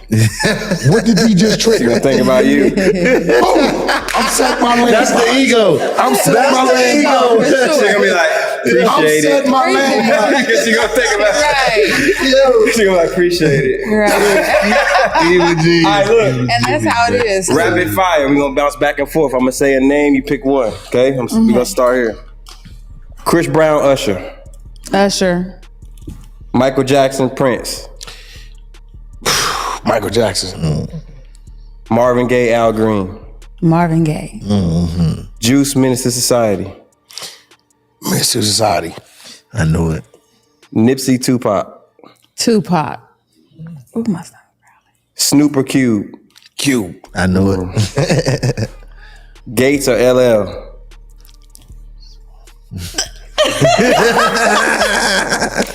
Kevin Gates, LL Cool J. I'ma go. Can I speak freely? Gates. Game. Blueface J. Ray J. Ray J. She know both of us crazy. Quick or Corrupt. Ooh, tough. That's tough. You know what? I'm gonna keep it all the way real. I'm gonna go Corrupt. I ain't mad at him. I'm gonna go Corrupt. I would have thought you said he stayed true to it. Yeah. Now, you done? Yeah. Now the reason why the Gates thing was funny, because I just called Gates about The thrill. a month and a half ago, cussed him out. I saw the story. That's why I asked it. That's nigga out. Crazy. Found out that my woman used to have a crush on me. Yeah. But Gates, that's my homeboy. That's like my partner. Like, Yeah. That's one dude I gotta meet. no, that's my partner. Like she'll tell you a lot of my friends and my phone book is crazy because she gets to experience them being normal. Us on the phone, you know what I mean? So that's my, but she didn't been there while I get to 2 a.m. scolding phone calls. I get them. They tag team me. You know, she snitches on me. Yeah. You do? Absolutely. When he get too out of order, absolutely. I call the level-headed friends and, hey, can you give him a call right now? He about to snap out. But you got to think about it. She knows. Says she calls the level-headed friends. So how can she call these people? The business. Because there you go. She's on a text blast with all of my individual friends from QCP, Top Dog, Birdman, my business partners. She knows the ones that I respect in a way to where if I'm gonna flip out, and I'll get a eyeball call. What's up? What's up? You all right? Yep. Show you good? Yep. Why you calling? Why you calling? You know why I'm calling you. Yeah. And you better not go in there and say that. You know what I'm saying? But how many people for real feel comfortable putting a woman on those type of text blasts? Right. I'm talking about everybody. Headliner Mike and Liv, all my business partners, people I consider brothers, because if anything was to happen, anything was to come up, she's in position. Right. Handle it. And for the longest, I didn't save the contacts. I would just be like, okay, there, I'm on a text thread. Until he started like, you better save these numbers. And I'm like, okay, save them. Save them. Yeah. Ain't nobody gonna do Wack though. No, but it ain't even about them. It's about. I know it's about the trust too, but I like that. I like your train of thought though. That says a lot, right? You giving her these big names. Yeah. Most women, would be like, oh, she's like, oh, okay, I'll save it. All right, okay. Go back to the text thread, but for me, it's just kind of like, whatever. And those are huge names. Some females. Like, you just gave me. Yeah, I'm not. Yeah. You feel me? I'm talking about like A to Z. And actually, I've had people, because they hear these things, I've had people call me and ask for the contacts that they've heard him say that he gave me. I promise you, and want to pay me for the numbers. And I'm like, twisted. Absolutely not. I like y'all. Absolutely not. This interview was a lesson, by the way. I'm very impressed with y'all as a couple, like as a unit. And next time y'all out here, please pull back up so we can get straight into some other relationship topics and all that. Because I didn't even know you was built like that, to be real with you, to talk about like all the shit that you shared. I've learned. Yeah, I'm an open book, bro. Yeah, I'm an open book. And those of y'all that when y'all do come to Miami, my brother, business partner, High, has opened up Chop House in is that Wynwood? Is that what they call it? Chop House. They just did the grand open over the last couple days. Every 2 months, we have a network now called Nothing But Sports. We giving fight events, you know what I mean, that's sanctioned. We have a club opening up in Hollywood, Florida. Yeah, 1900 Hollywood Boulevard in the next 90 days. But I like how he think he gonna slide out of here, right? Oh, I gotta ask you something before we get What's up with you? With me, with what? Married? You got a significant other? I got a significant other at this point. Yeah, how long y'all been together? I say off and on probably about 5 years. So you scared of commitment? I am. Yeah. I've been divorced twice. Yeah, there's a book called Visions of Black Man, Visions for Black Men by Naomi Akbar. 110 pages. Women should read it too. It'll give you understanding of what you're dealing with when you're dealing with. Men should read it because when we say these things to each other, we want to be combative. But I'm going to give you a little bit of the structure of the book. It's a breakdown of the transition from maleness to boyhood to manhood. You're born a male. Age about 4 or 5, you know right from wrong. You embrace your boyhood. But that transition from boyhood to manhood isn't dictated by your mustache or how many kids you have. Right. And you'd be surprised when you're reading this book from this brother you don't know, how you start reading a lot of boyhood things that you still do today. It's called what? Visions for Black Men by Naomi Akbar. It's 110 pages. I get that. So my question to you is, why you keep wasting this woman's time? I mean, honestly, I had to look in the mirror. Like it really is that scared of when you go through breakups and really divorces. You go through what? When you go through divorces and court systems and all that, that really. So she ain't worth it. Oh, she worth it. Huh? She worth it. Don't get scared now because you're on camera. I ain't scared of nothing. Because you're on camera, Wack pressing you and like, you know what I'm saying? The last vehicle you bought, right? The vehicle prior to maybe start having some mechanical problems, maybe just started getting old, whatever, right? Yeah. When you got the new vehicle, the one you drive now, Did you think about the old vehicle you traded in or got rid of? In one store, I said, "It's a typo from the last time he was here. There's no way they about to go back out again." Again. Shit. 36 Mike Epps, ladies and Going gentlemen. out again. Yeah, hey, how y'all doing out there in the world, man? Breakfast Club, baby. We on the Breakfast Club. I be watching this shit all the time, but you know, and I say to myself, I wonder when I'm going back again. Anytime you want to. Yeah. You know what I'm saying? Mike Epps did the first skit with the Breakfast Club we ever did. I did? Yes, you did. I don't remember. Remember when the girl was holding the food and he smacked the food out her hand? Oh, yeah. I never did get anything out of there. I never did get nothing from it either. Never that got a check or a piece of cake, a bottle of wine, or none of that. Damn, Is he on the man. wall? Is he on the wall? Hell no. Look how y'all treat me. Mike on the wall? Nope. Wow. Ain't on the wall, man. But see, that's what I wanted to come here and talk about. You know what I'm saying? I wanted to talk about the neglect that has been going on with the Breakfast Club. Talk to me, Mike. And Mike Epps. No, man, you a legend. You an icon, Absolutely. man. And see, I'm ready to do like Birdman, Brian Williams on y'all right now. All three of you. You too. You too, yeah. Go ahead. Yeah. I ain't gonna say it no more. What we be doing? What happened? No, I was just sitting there watching all them clips. Man, you almost got in like several different fights in here. You say that so nonchalantly, Right? so articulately. Yes. God, I was don't be worried about that shit, though, Mike. I know it, but they was just showing all the different clips of, and everybody that wanted to fight you was like this close. Yep. Who you think would have won out of him and Beanie? That was the craziest one to me. They ain't gonna be the funniest. I would beat your ass right now. They standing like arms length away from each other.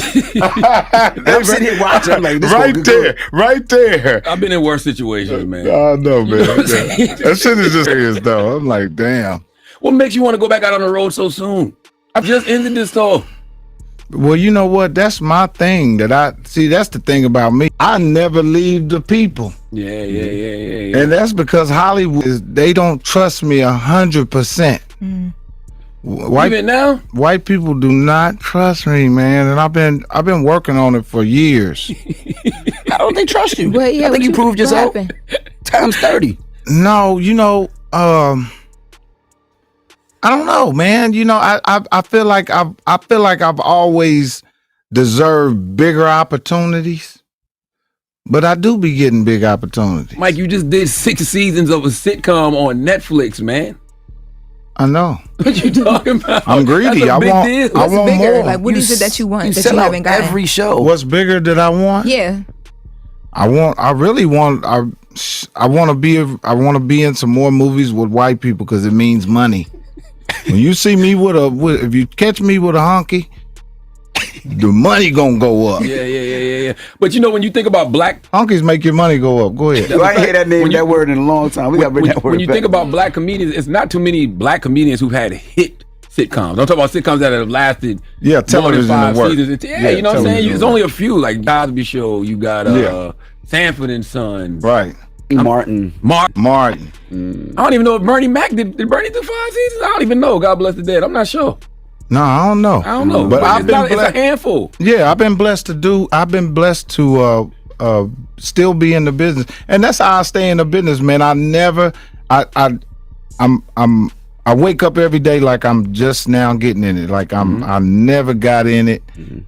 I never celebrate myself being in the business.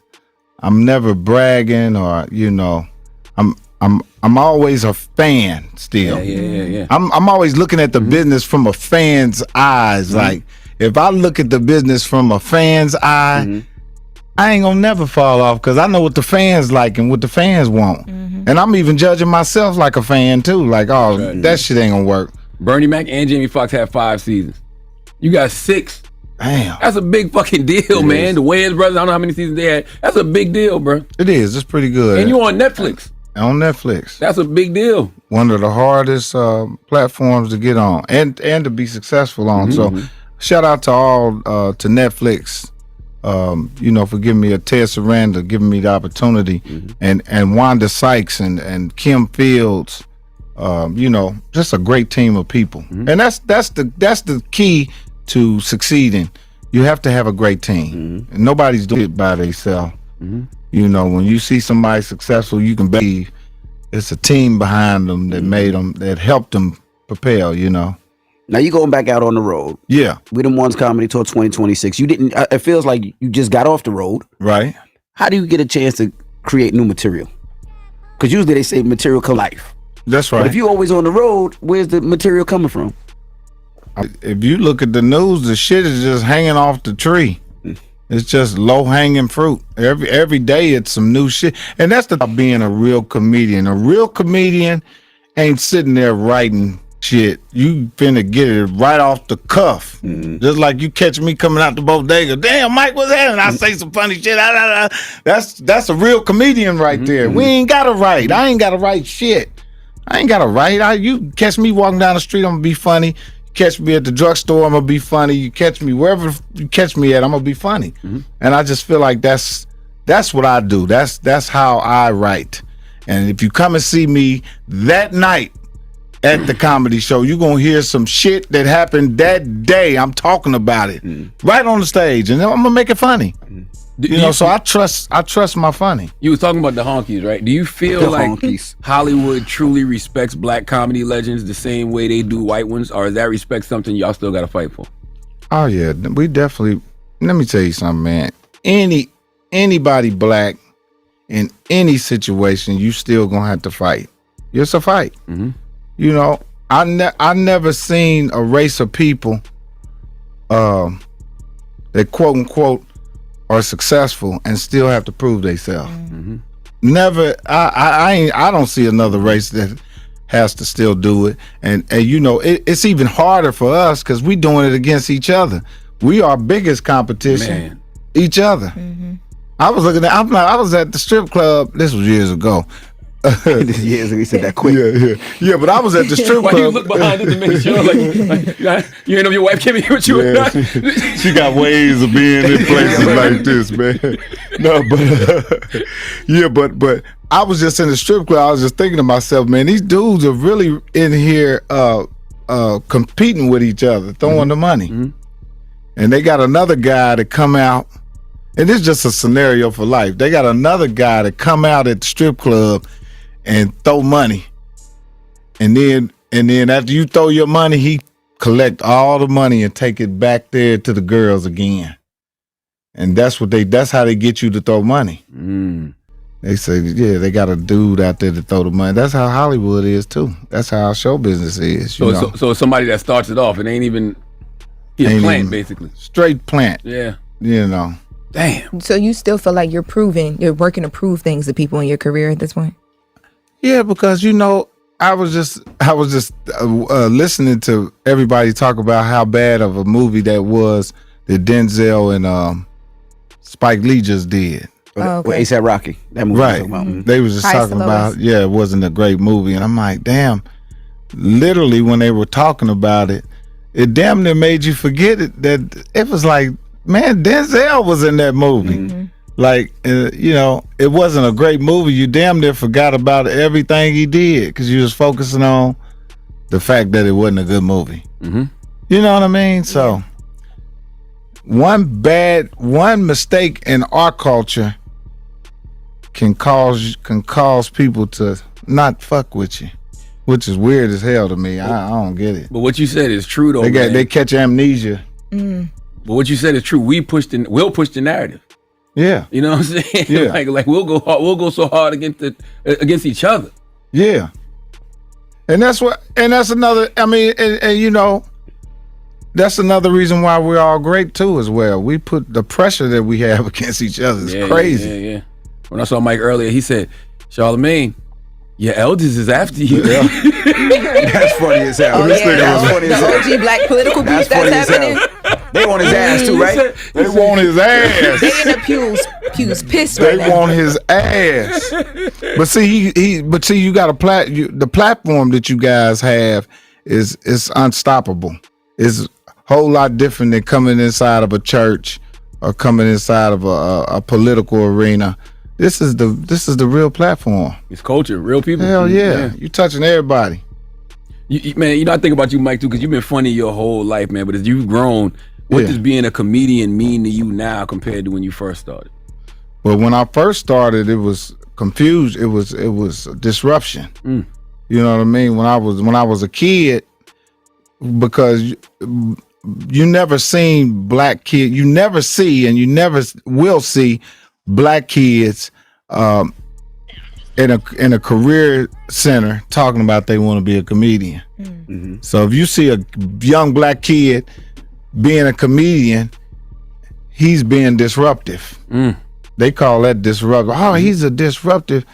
This is the motherfucker's disruptive, but that's what I was. I'm a comedian, you know. So a comedian career is not something that you can go to college and go get. They don't teach it in, in career class. This is some shit that just happens, and you take advantage of it. That's what I did. I always been funny, but now the shit then became a business. You know what I mean? So I gotta cut the funny on and cut it off. I'm like, oh, here come the money. I gotta do some business. Let me cut that funny, or let me trim it down a little bit. I can still be funny, but I'm doing business. Let me trim it down a little bit so I can get the business done. You know, but I know how to turn it on and off. When it's time to be funny, I'm funny. When it's time to talk real shit, I'm gonna talk real shit. And that's how I adjust my shit, man. That's how I adjust everything. What's one thing that Mike Epps hates? I know there's always a Friday question. I know there's always a funnier than who's not funny, past beats. What's one thing you hate discussing and talking about that pisses you off? I'm so tired of talking. I'm so tired of talking about people, talking about other comedians and other artists. I'm sick of that shit. You heard what she said? She said, I got to erase some of my questions. Well, no. The only reason why I said that is because I'm like, it's just running in a circle, man. You know what I mean?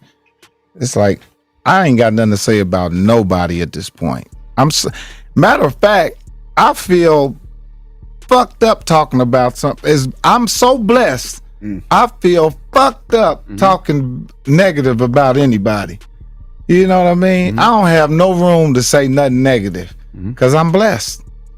Now, if I wasn't doing so great, maybe so, but man, I'm so blessed. I don't have no room to talk shit about nobody. You know? You bought a whole block, man. Yeah. You understand? Like, do you understand that's so many black people's dream to buy a whole block in they community where they from? Block. Come on, man. I know it was in Indiana though. I wish it was in LA or but you from Indiana. I know more. it. Yeah. Way more. Man, that shit is so boring, man. Why you do that to yourself all the time? No, you know what though? You don't stay on the block. You sleep on the block sometimes? Hell yeah. My son sleep in my room that I slept in when I was a kid. That's crazy. I love that. Yeah. That's crazy. And what's crazy is people still getting murdered in the neighborhoods. Some niggas died in the alley. And in the block you just bought? Yeah, the detectives are knocking on the door. We need to see your camera, Mr. Epps. I said, oh man, I ain't got no cameras around. We see the camera. I said, don't none of that shit work. But it just go to show you that it just go to Don't tell nobody that, man. No, it just go to show. No, it worked, but I get you. Yeah. But it just go to show you, man, that nobody's paying. If I could tell some of these stars, some of these people that are famous, nobody's paying attention to your motherfucking ass. That's another thing I hate. I'm like, some of these people are in delusion. Like, you're wasting fucking security money. Ain't nobody fucking thinking about you. I wish I could just take a chart and just show all the artists and just point at them and say, ain't nobody think about your motherfucking ass. Ain't nobody think about your motherfucking ass. You can walk around by your goddamn self and save your security money. You don't need no security. People love you. Why do you have somebody around you all the time? Because I walk around this motherfucker by myself. I don't have no fucking security. You never got punched in the back of the head, though. See, I done got punched in the head on camera, Mike. Twice. You up here calling people the boo-boos? Well. Yeah. Well, Charlamagne, I think you're gonna have to do something. Like what? You gotta pop that pistol on somebody's ass or something. That's what I got security for. At least once. They gotta know you will do it. Fuck the security. Niggas gotta know you will do it. Once they know you will do that shit, you can walk around this motherfucker by yourself. Hell no, then you be like, look at this nigga and threw his whole life away. You know what I'm saying? Because Mike Epps told him to shoot somebody. Well, you ain't gotta shoot nobody. Yeah. But I just said that to say this, that most of these people walking around here that are in entertainment business, just to live like you're a normal person. I agree. Just live like you're a normal person so that you can enjoy this shit. Because most of the people in the business are just pretend. All this shit is copied shit. I see the entertainers walk in with I'm like, that's some shit he's seen somebody do. With the coffee in the hand and the dude is walking, the guy got his hand out. What the fuck is going on? That shit irritate the shit out of me. Some nigga watching me every fucking 5 minutes to see if somebody gonna do something to me. I always say to myself, if I was trying to get somebody, I'm gonna fuck him and that security up. Fucking both of y'all up. I'm gonna get the fucking security first. Cause that's who's supposed to be protected. Let me get this nigga first. And then I'm gonna get so the security shit don't work. That shit don't work. I guess it keeps shit down. But if I catch a motherfucker that be talking shit with a security, get your punk ass out of here. Don't get my head start. Cause once you go for security, the other one going. That's what I'm saying. The other one gone. So some of y'all need to save your fucking money. Ain't nobody thinking about your ass. You look crazy walking around with security in the damn Whole Foods. Was it a comedian or rapper or R&B singer? What? Who you seen in Whole Foods? Who did I see with the security? Who the fuck was that I seen in security? Don't fall for that. She's trying to get you to say a name. I think it was Bobby Valentino. This Man, shut the fuck up. This nigga had two big ass niggas in the city. I said, now what is going on in here with the... I couldn't even see the little nigga because the security... I said, where are you? And the nigga... No, I'm just kidding. Bobby like, I just called it straight for no reason. I'm just fucking with you, gonna Bobby. really start streaming? Yeah, hell yeah. I'm gonna start streaming. I went on that little kid. What's his name? Kai. Man, he was a straight fool on them. And I'm sitting there looking at. I'm sitting on the streaming platform, saying to myself, how in the fuck is he getting paid? When they had the COVID, when COVID went down, I was on live skating, DJing. I was doing all this shit live on my Instagram. Then the shit became streaming. And he's making all this money. I'm like, I was doing that shit and wasn't getting a dime. So now I got to see if I can get a dime. You was on the wrong platform. You know what I like about Kai? Kai got all that attention from social media, but it don't seem like it affects him up here. Meanwhile, you got a bunch of older motherfuckers on social media losing their mind because of that audience. But Kai mentally seemed more together than him. That's why it's working for him. Yep. Because he's not affected by it. He ain't on there trying to show you how much he got, how much of a bigger star he is. He's just being himself. That's right. And making money. And that's what you young kids, if y'all watching The Breakfast Club, you're going to make more money and get more success being yourself than anybody in the world. I know it's people that you admire, but even if it's somebody that you admire, that you really like, you like, I kind of feel myself being like him, start hating on him. Man, shut up, man. Start saying, fuck that motherfucker. I can't stand his ass. Because he's influencing, so you got to hate on his ass to not be influenced. What's going to be the vibe of your stream? It's going to be this? Yeah, it's going to be this shit right here. Comedy. Whole Foods. Whole Foods.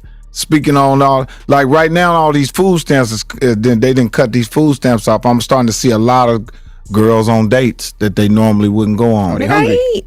Yeah, they gotta eat. They've been doing that though. That's the thing. What's that? You go on dates because you want to eat. Like people do that. She does. She used to do that. You did that before? First of all, I could feed myself, but I know. Have you ever did it before?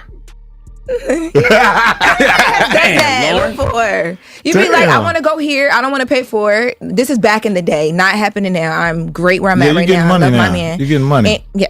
But you go, you don't want to pay for something, you have a person you call and be like, oh, I know he'll come and pay for it. So boom. Wow. That's crazy. That's how So sugar daddies, if you're listening to this, listen to how you're getting screwed over. They know what time it is. A sugar daddy though? Oh, she loved going to an alumni party. That's First her of thing. all- She like What is that? At the colleges? She like going to the old alumni parties. I get paid to be there. It is work. We are not going to do this because my man is not going to appreciate this. I don't need to be in no alumni You party told to me find that one time. I nobody. love You going a to them old alumni lie. parties. You told me that. lie. Yes, you did. You and that little bald You head like, over I love there. going to them old alumni parties. Them old men beyond me. You told me that What shit. do you get? What do you get from an old alumni? He's lying. I don't know what he's talking about. I never Well, just said that. answer for another girl. What would a girl get from an old alumni? The dates you talking about and whatever she wants. So money, I old guess. alumni, they graduated from college, they successful. They got a little change. They got a little change. Them old college niggas is cheap as hell. They ain't gonna spend the money on you like a nigga to get dope I money. wouldn't know because I never did that. Yeah. This nigga's a troublemaker, I man. think the wind is hitting his head too hard. You know what I want to know with comedians, right? Do you ever look at a comedian set, let's say a special, Yeah. and you call them and be like, yo, that wasn't funny, you should have did this better because you are the OG. Do you ever do that? Or you think comedians would be too sensitive? I don't call people and I'm pretty sure the fans will tell your ass. That's a fact. What I don't like is when niggas are blind and deaf and crazy and can't see and hear that you ain't shit. You got to be able to hear, see, and know you ain't shit. Damn, he got To become animals. something. Because that's the worst thing in the world is to think you the shit and you ain't the shit. I guess you're supposed to do that. And that's what I just shot a special called Delusion. Mm-hmm. And that's what the special is about. Is you really got to be out of your mind and delusional to be successful and make it and keep going. You guys are out your mind. To do this show right here, this shit is crazy. I just enjoy it. Though. We get to talk to legends like you. Like, that's amazing. You still got to be crazy though. You know what's crazy? You still got to be crazy because you're still holding a certain amount of power in your hand, in your tongue with the people. This shit is powerful. Breakfast Club. This shit is, That's why I pray for direction. I pray for God every day. Say, God, lead my steps and guide my tongue. Mm-hmm. That's it. He's not doing a great job because you still talking shit on here. I just seen you say some shit the other day that was crazy. I said you better stop fucking with them honkies, man. Them honkies gonna get you, Charlamagne. You see what Trump called him? Say Trump could say he got low IQ. Trump called me a racist sleaze bag. And he called you to. Hey, how does that feel, man, to have Donald Trump talking shit to you, man? I don't even think Tell about that it. nigga to call me, man. I don't even think about it. But like you, I go home. He know you, huh? I guess. But Don't go to jail. Yeah, he said some nasty shit about me. Fuck the bald-head ass nigga. But like you, I go home. So at least, and when it's all said and done, at least I can know I'll be in South Carolina doing something. What did he doing right now? He probably working out. They probably shooting ball right now. They probably shooting ball in the pen. What time is it right now? They shooting ball right now. He works at the chapel. He works at the library at the chapel. Do he? Yes. He works. How the fuck do you know this? That nigga don't work in no damn chapel. He do. We reported it the And other he came day. up in that era, that 90s New York era. I definitely did not. Yes, he did. You did, didn't you? I definitely did not. Yes, he did. I was young. I was like 14, 15 back then. But See, I was looking at Diddy's situation, and I said to myself, God don't make mistakes sometimes. He might have took that man off the street to save his life. To save his life. You're Yeah, right. that's how You're God right. works. So right. Look at lessons sometimes. Sometimes our first things that we fall in life are blessings. You know what I mean? Every time I took a fall, I got a blessing out of it. So let's not stop looking at all this, at people falling and saying, damn, man, they fail. Guess what? No, God is called a setback, is a comeback. You know what I mean? We all get set back so that we can come back. So, when black men fall, y'all, we gotta stop teasing them. I think we got to learn from it too, though. That's what Minister Farrakhan said. He said, when you see a great man fall, don't laugh, learn. For real? Yeah, because he said with the same thing that tempted him on the way up, you're gonna have to face them same temptations. Yeah, and it's 100 different ways to get fucked up out here. Yeah. Everybody think it's just one way or three ways. No, it's 100 different ways to get fucked up out here. So no Diddy jokes on stage? The Diddy shit funny. Yeah, hell yeah, I got some Diddy jokes on. I got jokes about everybody, okay? Because I'm a comedian, and that's what I do. You know, I try to make sure I don't go too hard because I still got kids. You know, my kids, my daughters know Diddy's daughters. They friends. But some of that shit funny, man. When It's hilarious. You take the nut and rub it on his nipples. See, I don't make jokes about that part of it. But you heard that though. I didn't hear that. Yes, you did. See, you added some other shit on there. I ain't even heard that shit right there. That's crazy, man. That man ain't did no shit like that. I don't know if he did or not. I'm just saying that's what that was said. That's in what court. the prostitute said. Prostitute said, huh? That was said in court during the time when they were having the conversations with Cassie. Yeah, See, I would go if I was him. I would get out and go quiet for a year, and everybody ass get fucked up. Wait, all them snitches and shit, I'm fucking them up. Cause motherfuckers, you was in my backyard eating sliders and drinking free and all kind of shit. Now you gonna tell on a motherfucker? No, I'm fucking you up. I'm blowing your car up and all that shit. That's the problem now. Yeah, that's the problem now, Mike. What you talking about? He allegedly did that already, Mike. Jesus, Mike. I'm gonna ride past and throw a brick through your motherfucking window while you eating with your family. When you talk about the Upshaw, why did the Upshaws end, man?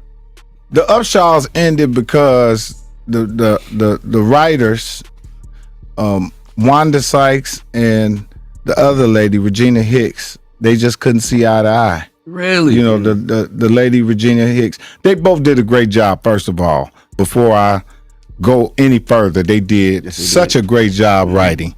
We had the best writing team. I mean, man, the writing team was incredible, but you know, I think the lady Regina, she had an agenda that she wanted to push with the show. Mm-hmm. You know, and everybody didn't agree with it all the time. You know, they wanted the show to go this way. Show started off this way, and then it started slanting, then it went over there, and then it went over there. We should have just kept it right there in the middle. Mm-hmm. Might have did 10 seasons, but I think it was about the writing. Mm-hmm. You know, I can't mix somebody's personal life with what's on paper. Mm-hmm. But what's on paper, and then it, you know, whatever's on paper, and then you guys film it, is what we see. Mm-hmm. So you know, say, nobody's paying attention to nobody's personal life, you know? when you say in the writing, though, is it how they were trying to bring it in, what the stories were around, like the character, like what exactly in the writing is the issue then, though? Because her personal stance has to come into her work on screen. You're messing with my head 'cause away from you, maybe Not necessarily. She played a straight woman on the show.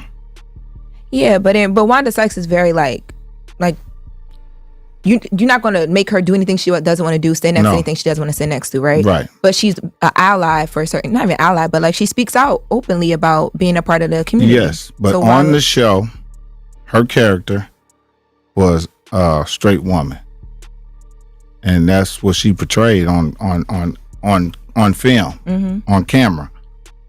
But in the script, and that's the issue with the script.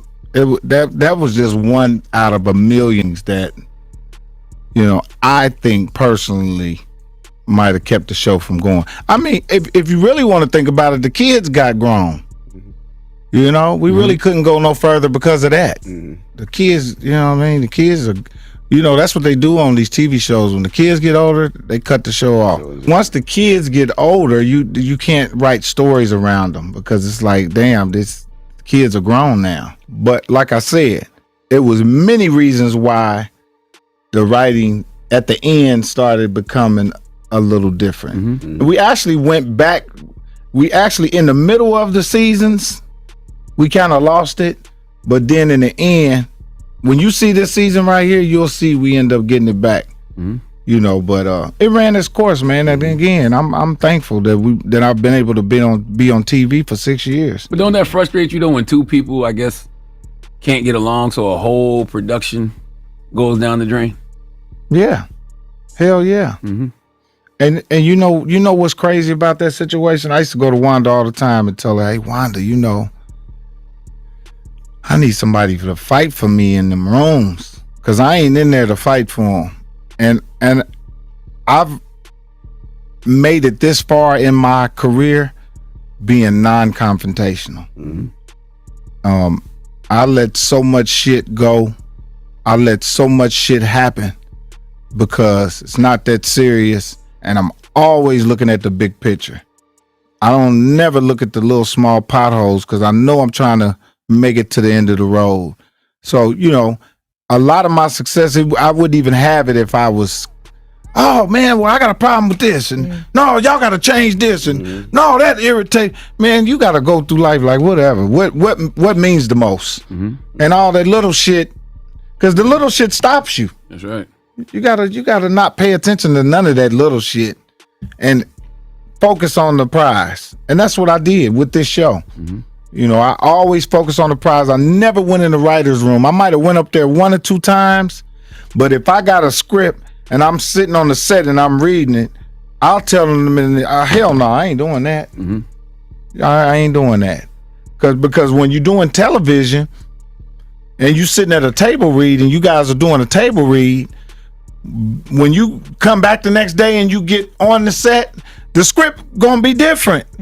You like, now this ain't the shit I read sitting at the table, because every night they go in there and rewrite. So, you know, that's the Upshaws always felt like it was written from real life. So I always wondered, like, how much of you, the man, is hidden in that show's like humor in the heart, like all of that shit. All right. Because I think at some point they started going on the internet digging in my real life. Damn. What part? All that shit. Watch the show. If you watch the show, you'll start seeing all kind of. I'm like, damn. And I got offended by that, and then I said, you know what? This is what's gonna make the show good. I can't get offended about something that's real and true. Let them write it. I stopped getting upset about it because some of that shit was. I'm like, that shit is me. I'm like, well, the shit is on the internet.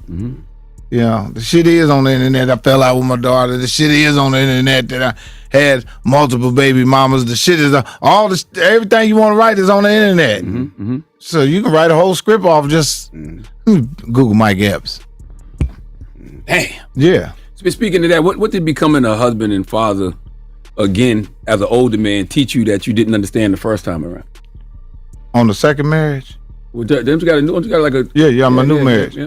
What did I learn this time that I learned last time? What did you learn? Like having children later on in life as you older. Yeah. What did what did that teach you that you didn't understand the first time around? You know, I tell people all the time, man, that especially adults and children, a lot of us are not. It takes us a long time to become an adult. Just because somebody say they're an adult don't mean they're an adult. And a lot of time your kids don't realize that either. Most of us are still trying to find ourselves when we make kids. You know what I'm saying? We trying to find ourselves. So you're a kid too, mentally. You know, your mind is not mature enough. So now you raising a kid, trying to figure yourself out. There's an old saying to say, man, we grew up together, me and my kids, because I was growing up too. But now I'm at the age now, I got 2 new young kids. I'm the best father in the world. That's what's up. And I just told my wife the other day, I said, damn, I'm a good father now. And she bust out laughing. She laughed. It was funny. Because the shit is real. Now I feel like man, I'm doing shit that my past wife was cussing me out about. You need to be but I just wasn't there, man. Yeah. Now I'm there. You know what I mean? I'm like, and then I look at my older kids and I'm like, damn. I wish I could have been that guy with them. I wish I could have been the same guy I am now when I had my first daughter. She would have got the real Mike, the good Mike. But unfortunately, it takes time. I tell women all the time, it takes about 50 years for a man to get his shit right. So be patient. Shut the fuck up. Be patient out there, ladies. It takes 50 years for us to get our shit together. And then you'll get the last 10 or 20 wonder years out. No, just good look. So listen, your blessing might get an old alumni party. My blessing is sitting at home waiting for me right now. Hey, babe. He's waiting on you, huh? Yes, he is a blessing. He ain't got no job. Good. He's cool. Don't worry about him. Nope, that nigga ain't got no job. You tell the way she said it, she got offended. The niggas at home watching Jerry Springer right now, waiting. He probably pick you up every day. This nigga sitting out inside with a toothpick in his mouth. No, he does not. Not bad, man. Don't do him. No, he does not. We're moving this week, okay? Don't Y'all worry about it. moving? Yes. Where y'all moving to? Just to different places. That's nice. Mhm. I'm glad you're in love. You seem like you're in love. You're giving your man a shout out. No, we're not moving together, but we just happen to both be moving this week. Yeah, too. So no, I don't listen to You him. did, not no more. You was dating 2 men at one time. I've always been very intentional about where I'm at right now. I get it. Yes, I don't know what Charlamagne is talking We was about. calling her 2 nigga low. Cause Two she was nigga getting low. spotted all over the city with two different Two dudes. nigga Oh, low. it was crazy. I was not. I was being I got the spotted with video. one person. I got videos. And back I'ma to what show you were Mike. saying, yes, Let I me show am in Mike. love. Mike don't gonna think let this this the nigga. 80s. Don't let this nigga do you like that. I got man. more upshot questions or something. Don't let this nigga do you like that. All I can tell you, if you dating more than one person, get you some antibiotics. Not dating more than one person. Keep your urinal tract cleaned out. Jesus Christ. Whoa, you ready to end the interview? We the ones coming. Mike, look. We the ones coming to Mike, it. you don't know what year that is, any. Oh my God. Why are you doing this? Is that her? Look, you don't see watch what she My talking about. hair is short. Going crazy. That ain't her, nigga. Who that is? Not. He always What trying to you pin mean? stuff on me. What you mean? Mike, focus that ain't over She her. here. got some extensions Focus. in. That ain't her, Ball nigga. jacket. That is not definitely me. her. He That's always silly, lying. man. He We trying the to ruin ones what I got comedy going tour on. Let me post this, 2026. then Get after your this you. tickets. Get your tickets 2020. Let me tell you something. This comedy tour, I've had such a great time doing this comedy tour. This is our 3rd year doing it. Man, this comedy tour is like a party, bro. I don't know if y'all ever seen it before, but you know, you get 85 South together My and guys. myself. Man, them niggas are a fool. And this comedy tour, I mean, every city that we show up, man, some of the best rappers, some of the performers come out in every city, go out and perform, man. And it's a party. You know what I mean? It's like going to Wildin' Out. It's like going to a Fresh Fest because you got all these different artists on the show. Yep. And we the ones, man. Ain't nobody out here better than us. You go get a comedy lineup and line them up with us. We gonna spank their ass. I don't care who it is. I see you got Jay Ski, you got Just Niche, you What? got Mojo Brooks, Nat What? Green, TK Kirkland. What? Damn. We done added TK on there. That's good. That's good. TK been looking for this spot for years. I love TK. TK funny as fuck. TK is a veteran. Yes, Wait, sir. before you leave, Uh-oh. last Friday, don't say like that. I'm still there. Oh damn, I'm still talking about the tour now. Go ahead. Make sure you go get the tickets to We the Ones tour. We come. The first city we coming to is my hometown, Naptown. Y'all niggas know y'all better go out there and get the tickets for that. You know what I mean? And then we got another. Just go on there and check out the dates and shit. What you want to say to me? I wanted to know. Last Friday is happening. Are we getting Chris Tucker back? I don't know if we're gonna get. They said Chris Tucker. Cube said he been talking to Chris Tucker, but I don't know. I might have to run around and catch his ass coming out of one of these Bible studies or something to see if it's real. But me, Ice Cube, Aaron Magruder, and DJ Pooh were just together sitting in a room writing this movie. This movie gonna be crazy. Now, you know when you say Aaron Magruder, you excite the whole goddamn internet. Aaron, that's the creator of the Boondocks, Black Jesus. For Yes. people who don't know, he's a genius. Yes. Like that's something special right there. That's top tier writing, Man. Yeah. And I think that's why Ice Cube went and got him, because he's gonna bring that to the movie. And not to say that we wasn't gonna make it hot like we've always made it hot, but this is gonna give it another extension on it. Aaron Magruder and DJ Pooh need to be the only ones writing that script. Aaron Magruder, DJ Pooh. Dang, he just took you off the writing Yeah, you team. took off Mike didn't Epps he? and I ain't thinking about that nigga, man. Mike in there for the comedy. Like you know how they'll write and then they'll be like, Mike, punch this up. What can I be honest with you? Nobody can really write for me anyway. Yeah. They can write some shit on the paper, but I'm gonna say some shit funnier than whatever you put on the paper. That's right. And I'm gonna give you yours, and then I'm gonna give you mine. And when you get in the editing room, you're gonna see which one was better. Hello. You know what I'm talking about? Yeah, absolutely. Yeah. And that's how I feel about this comedy tour right here. Ain't nobody comedy tour better than, and I'm headlining this year. See, all these other years I've been hosting. I go up for 5 minutes, 6, 7 minutes. But if you really want to see a real Mike Epps hot 35, 40 minutes, Come out to this tour right here. Hey, them niggas be fronting on you, Mike. I was having this argument behind the scenes about you the other day. They said, man, Mike just be hosting. I said, you ain't never watched none of Mike's specials then. Well, they just seen that because they came to them. Because that's what I told them. Because I ain't want to say it was you, but go ahead. I was arguing with this nigga, and he said, DJ he said, all Mike do is host. I said, man, Mike funny as shit. They were talking about comedians, and it was like, well, Mike on the tour. I was like, well, Mike hosts the tour. I was like, he don't do a set on the tour. I said, man, Mike got hours, I was like, I DJ'd on the set before. I was like, I said, Mike got hours. That's what I'm saying. See, people be sleeping on me because I ain't out here honking my horn and blowing and doing all that crazy shit. But that's how I like it. I like to be underestimated. I like you to not be paying attention, and I'll sneak up behind you and bop you upside your head. That's how I love my life. I love it. And I've been doing that. That's how I've been doing the whole time. I've been watching all these dudes. They making plenty of money. They killing them. Guess what? I'm still standing right here. And 190 pounds, I can run, play basketball, and chew bubble gum and talk shit. And you know what I mean? Got a nice little pistol collection. I'm still out there building houses. That's right. Minding my business, loving God. That's right. You know what I'm saying? Always loving God and keeping the faith. That's why I told people when these food stamps and stuff get cut off, don't worry about that. See, black people, we've been getting our shit cut off. We've been getting our doors kicked in and stuff. This is not for us. So don't take this as personal about the food stamps and all that.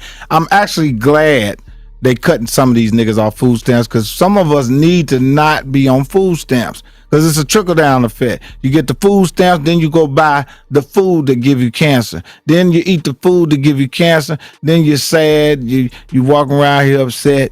Your diet's fucked up.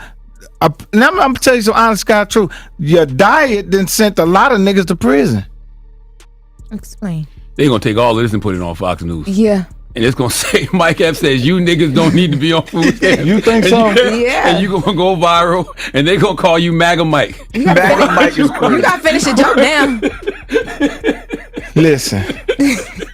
Listen, brothers and sisters. Listen, brothers and sisters. Brothers and sisters! You don't know what this world is coming to? No, listen to this. No, they can't say that about me. See, that's one thing about me, little Boosie badass. We can't be canceled. No, y'all can't be canceled. But I'm just telling you, the internet gonna be mad. DL Hughley gonna repost you and say, "Give a fuck about fuck you, internet, bitch ass nigga." And everybody out there that think they want to be mad and say so, fuck you, man. And I'm gonna text you. I'm gonna say, Mike, your elders is after you. Mike Epps, ladies and gentlemen, it's the Breakfast Club. Good morning. Hold up. Every day I wake up, wake your ass up. The Breakfast Club. Y'all finished or y'all done? American Musical Supply is your stop for anything and everything music. With hundreds of brands and 4 warehouses nationwide, you can get all the gear you need in 2 days or less. Add in 0% interest financing, along with an all-musician customer service team, and you can see why millions of musicians have chosen AMS. Ready to see the AMS difference for yourself? Head over to AmericanMusical.com.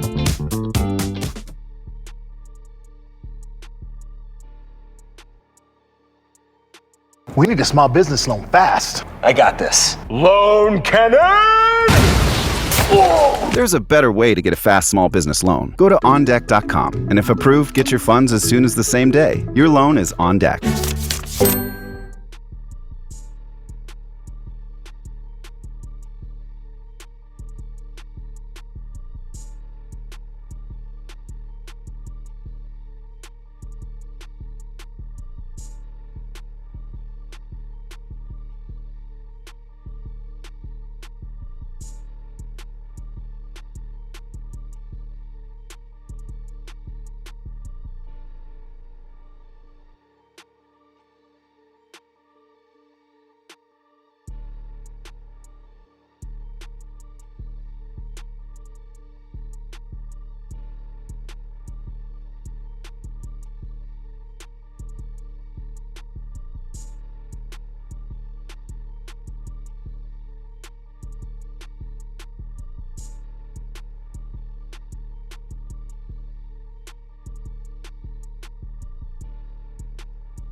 Yo.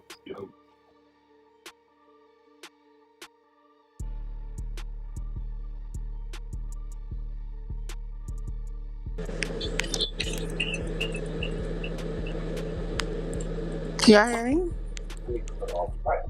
Yep.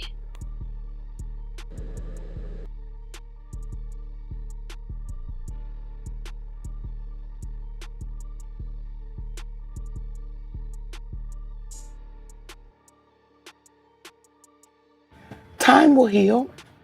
Time will heal.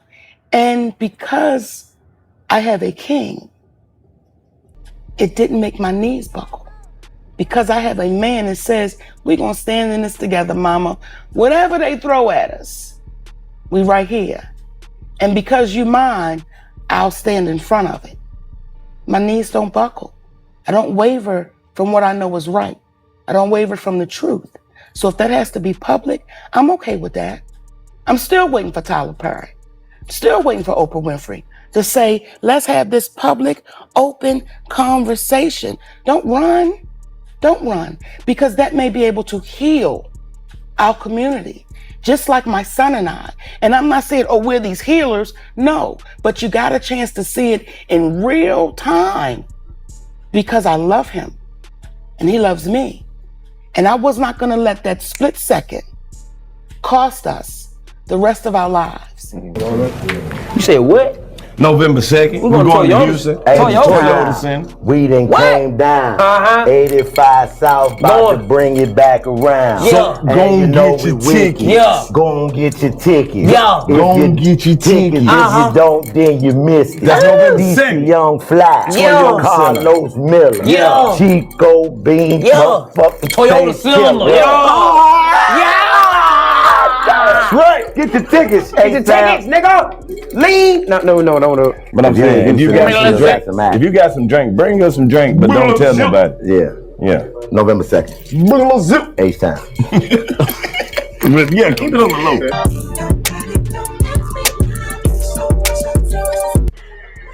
Nigga in the crib just playing hide and freak.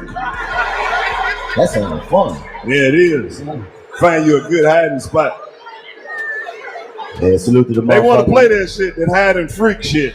Yeah, you gotta have a big enough house to do it. You can't 2-bedroom. Ain't too many places you can go. And all the babies in the other room. And a good hiding spot, like nigga be butt nigga hiding behind the plant, dick hanging out. Up, you found me.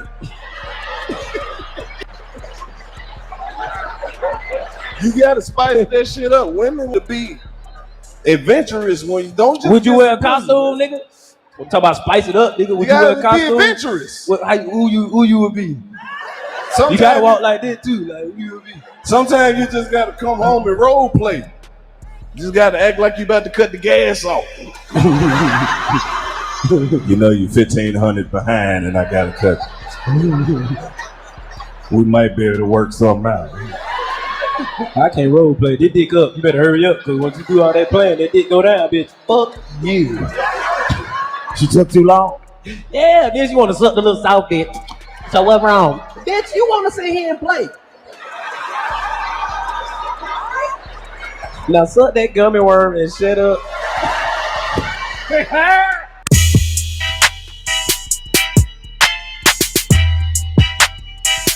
Vehicle prices are at an all-time high, so it's more important than ever to maintain your investment. Going to your mechanic, about as much fun as going to. Yeah, it's time to get serious and get back to work. We ain't playing today. Why we ain't? We ain't, cause we don't got time to waste like that. Yeah, cause we got a real legend. Cause we don't have time to play. Yeah, you gotta get now, back. I know you feel the same way about this lady as I do. I worked with her before. For sure. And even if you don't work with her now, if you ever came in with this lady, she gave you some love. For sure. Some uplifting. And what she some called positivity. You? And what she called you? My sweet baby. My sweet baby. Not only is she a great person, she's a magnificent comedian. Yes. A prolific writer. You did. A good damn joke teller. The further you get in the hood, the more hood the compliments get. What you talking about now? She talks shit. A shit talker. A joke teller. An actress. A magnificent actress. Fucking these motherfuckers up. You seen it. She told that big bitch, get down the steps. Want a whole Oscar. Want a whole Oscar. She said, now bitch, I let you get yourself together. Now calm down. Bitch, you better calm down. You better.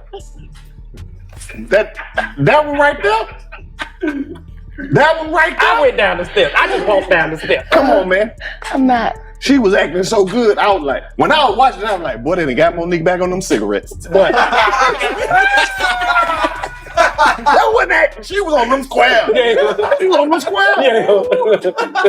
One of the original queens of comedy. Shit, I done lost count at this point. It ain't nothing. You can't say nothing but good things. You better go look up on Google. Come on, man. None other. Then who? The legendary. Huh? Monique in here with us.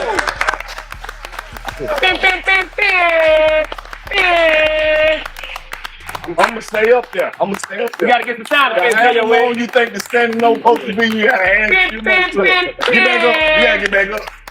You gotta get back up. You gotta get back up. Legend right here. Come on, man. Come on, man. This I'm gonna stand up the whole episode. The definition of getting it out the mud. For real.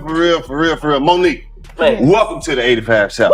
Thank y'all for having me, You baby. on the couch, Do y'all know how long I have wanted to come sit on this couch? You couldn't pull up. Do y'all know how long I have wanted to come sit on this couch? Guess what? We'll get you code to the building. Listen, I'm like, soon as they call, I'm there. Come on. Now y'all know it's late for me. Okay? And then when we came down the dark road, I said, okay, is everybody strapped? Because we don't know what this gonna be. Everybody's strapped. Then y'all opened up the gate. Yes, ma'am. And here we are. Yes, ma'am. Yes. Man, it's so crazy. I don't know we what was the sitting song- here like we don't even know what to ask. We just know you gonna tell us something. ain't shit to ask. I know you got some on your Ain't no mind. questions. I don't even know the beginning though on the comedy side. What? Because the work that you put in the comedy game, and like you said, DC, we was talking before you got here, man. It's like you gave me an opportunity so long ago, and you spoke over my life. And you said you're a millionaire. You're a millionaire already. You don't even know it. And just for you saying that on the national TV, on the platform, on BET, one of those shows where my people can see me doing it. And it was just 5 minutes, but it had a lasting impression for all the people that I grew up around, the aunties and uncles, the people who ain't mobile no more, who can come to a show. They got to see their boy. And I always wanted to tell you, thank you. And I tell you every time I see you, I still thank you for that moment. Oh, baby. But tell me how it all started for you. I think that it starts the same way it starts for all of us. We're funny. And then somebody says, you should. And then you go do that, I should. Mm-hmm. And now it's 35 years plus. For me, it was my brother thought he was the funny one and did an open mic night. And the key word is thought, right? He thought he was the funny one. And they booed him. Damn. And I said, you shouldn't embarrass the family like that, because if I was on stage, I would have said. And now we're 35 years later. 35. Yeah. 35. 35. How do you keep that same motivation from day one until like year 35? Like you said, like I remember watching all of it. All of it. Miss Paul, I watched it all. I watched the Paul, I watched it all. I just saw it. And then until we met and our journey aligned and crossed paths. And I also want to tell you, because we were talking outside, I want to say thank you, because that was my movie debut. Yeah. And I was among some A1 hitters, but you made me feel so comfortable. You literally, every time I remember you leaning, you was like, you ready? I'm like, yes. You were like, I'm gonna throw it at you, you better throw it back. I said, I got you. I was like, my heart started beating. I'm like, ooh, shit. That means she trusts my comedic timing. Right. Yeah. So I'm in a spot being a student, and I just want to tell you, thank you. Oh, baby. Thank you. It was a pleasure to sit next to you. Because as I told you then, I said, they're talented people and they're gifted people. And that's two different things. Talent, you can teach somebody to say a line. You can teach somebody to be funny in that second. Gifted, you can't teach that. And sitting next to you, I saw your gift. Because everything I gave you, you wouldn't flinch. When I said to you, boy, I will stab you with this fork. And you said, I like that. I was like, oh shit, yes, oh shit, we got one, baby. And you were fearless. And I said, you were a breath of fresh air. And you weren't competing. You were just being. And that's what makes it magical. When there's no competition, you're just being in the moment. And you were always in that moment. There was never a time that you got shook. There was never a time that I saw you, even watching in Video Village, watching you were just so present and you let your gift take over. That's why, you know, I'm honored to be sitting here with you, baby, because you didn't quit. From the Monique show to right, you kept going. And though you took that 5 minutes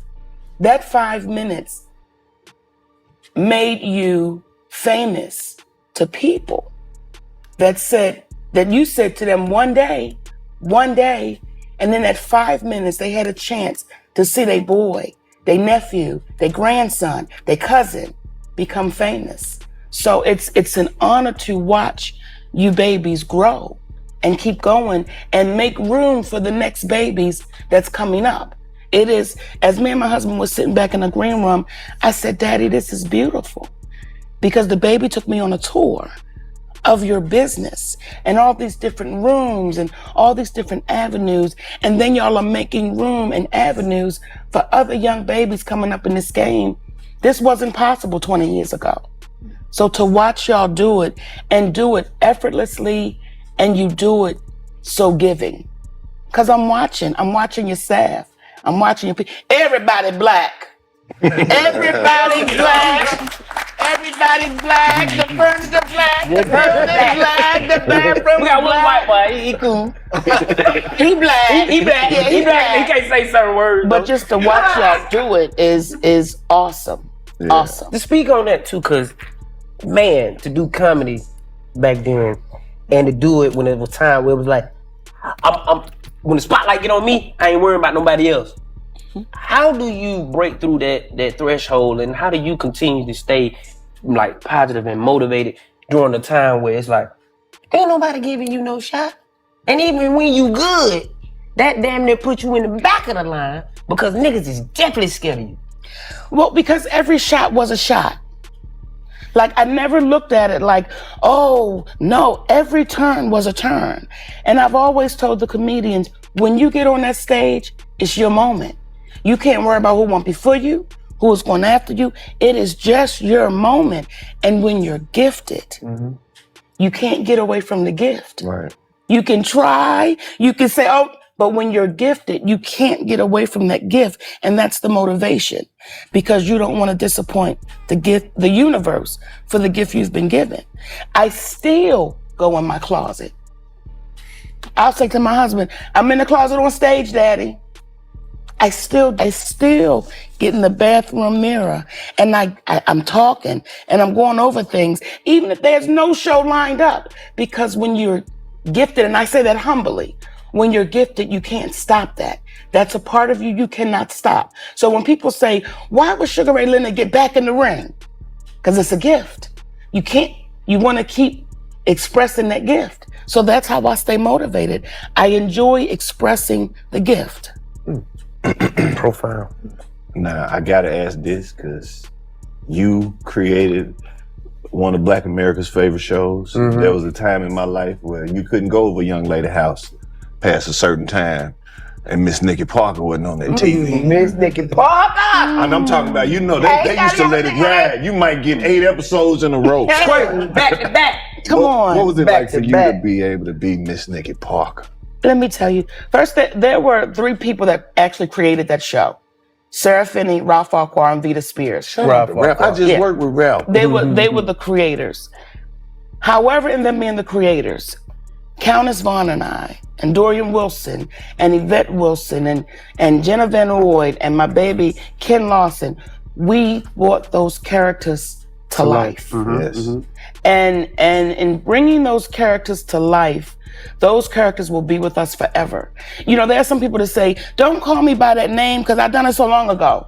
I will forever be Nikki Parker, and I walk in that proudly, because Nikki Parker gave Monique a strength. Nikki Parker and Monique began to intertwine with things that Nikki Parker did that Monique may have been too insecure to do. So when people said, oh, you just had it going on, Nikki Parker and Monique began to intertwine. Like, remember I had to wear the bathing suit? Yeah. Now that ain't no shit Monique would have done. That's my personals. That ain't for nobody. Right. But Nikki Parker was like, hell no. We ain't gonna let these other bitches be in these bathing suits, and we not. We bathing We're too. bathing too. So, you know, it was just that, it was the strength and the courage and the confidence and the funny.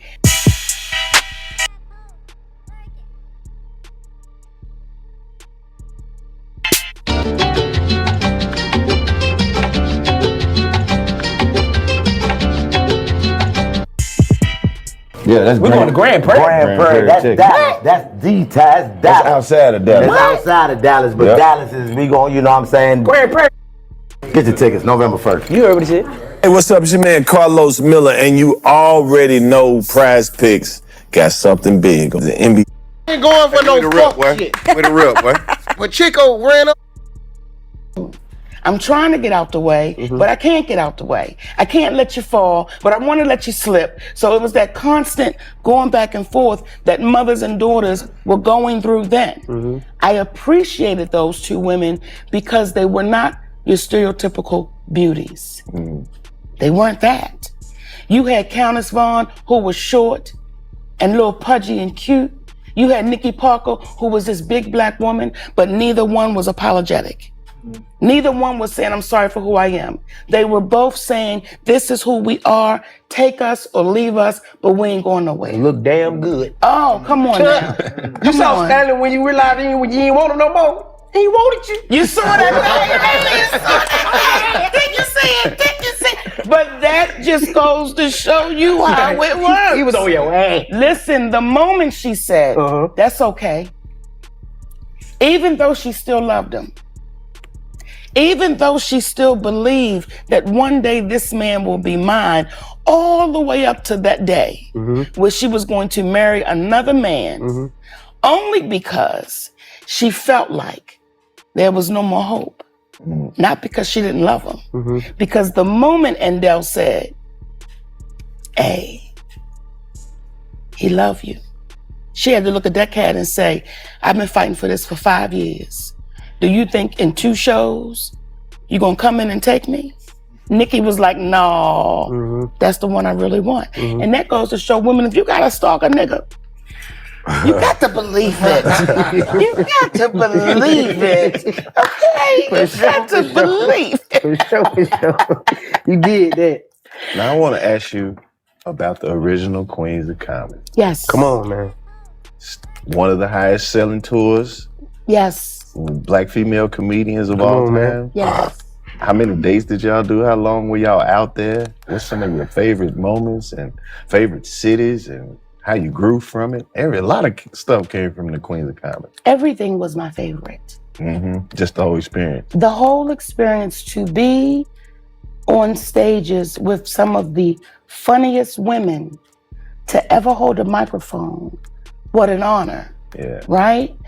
And to be unified in that tour in a way that we didn't know we would wind up being unified like that.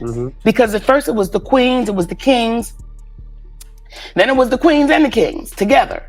And the kings would get treatment that the queens wasn't getting. And I had to say, wait a minute, sugar, what's happening? And the other queens had to say, okay, wait a minute, what's happening? But to have that experience with the kings as well. So now you're on stages with what will go down in history as some of the greatest to ever do it. It's a moment in time that I'll never forget. It's a moment in time to be with Samoa, Adele Givens, Laura Hayes, and to look back, right? The beauty is for me is that when my sons can go back and say, wow, mommy, when my grandson favorite show is The Parkers, and he's 7, and he's singing the theme song. When my granddaughter, who's now 3, she doesn't know how to say, I want to watch The Parkers. She says, Put grandmommy on. Put grandmommy on. So right. those are those moments that are special ones. All of it. So when people say, Monique, what was your favorite? All of it's been my favorite because I'm still that little fat girl in the mirror saying, one day.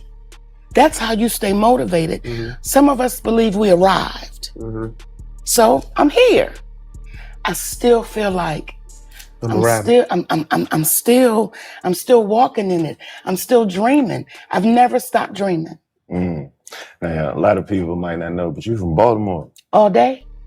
And that's become one of our favorite cities to perform in. That's the reason why we clicked. If I wasn't from the South, I'd probably be from DC or Baltimore. Yeah. Or Detroit.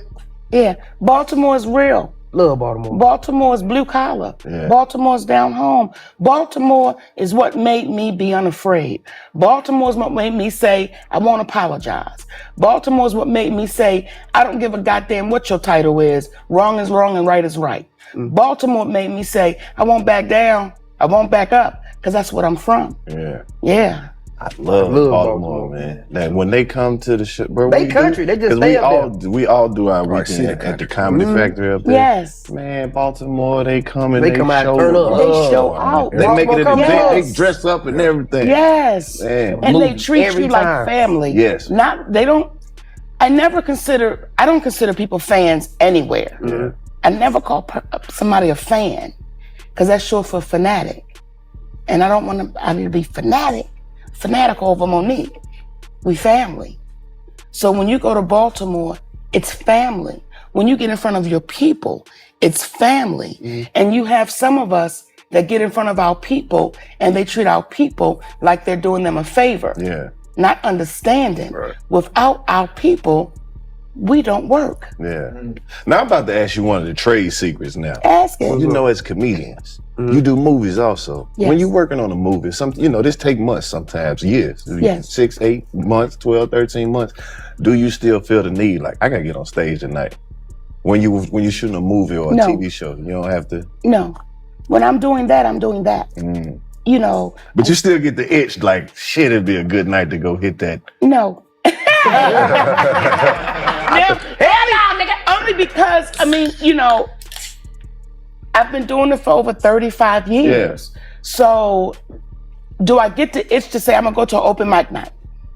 No. Because if I'm in town doing this, that's what I'm focused on. And when I'm done doing that, I go back to my room and then I deal with my family. I don't mix those two things up. Oh, now they said cut from the movie. Now where's their stage? No, no. I don't get that itch anymore to do that. Now, do I still get the itch to do stage? Yes. Yeah. And that's when I go do a show. Tour. Yes, but to just say, I'm gonna go down there and go on open mic night. Yeah. Now I heard you say that your brother went on stage and then you most definitely and you kind of like told his ass what you would say. What was the first time Monique stepped on stage and grabbed the mic? It was at Burke's in Baltimore. What year was that? 1990. Look, he remember. I Right? remember. I was with you. Yeah, listen, it was 1990. And wow, right? Right. Like, after that night, I said, this is it. Because I knew, and I'll say this humbly, I knew I was going to be famous. I knew that. And I didn't know what I was going to be famous at, but I knew I would be famous. I was a full-figured model. I worked at a sex phone line. I knew that. Time out. Hold on. Let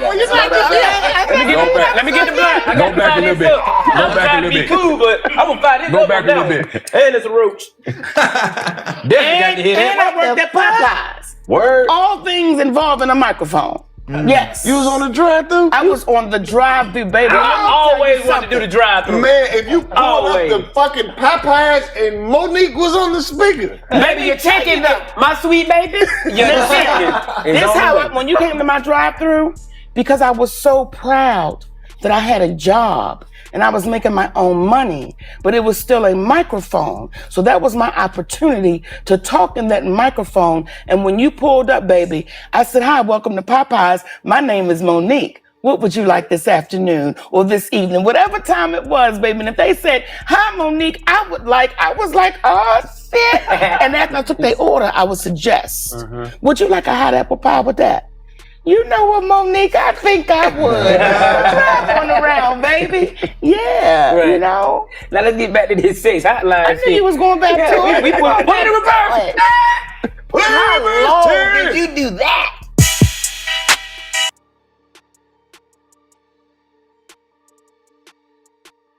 Find the perfect gift. Wow, that didn't take long.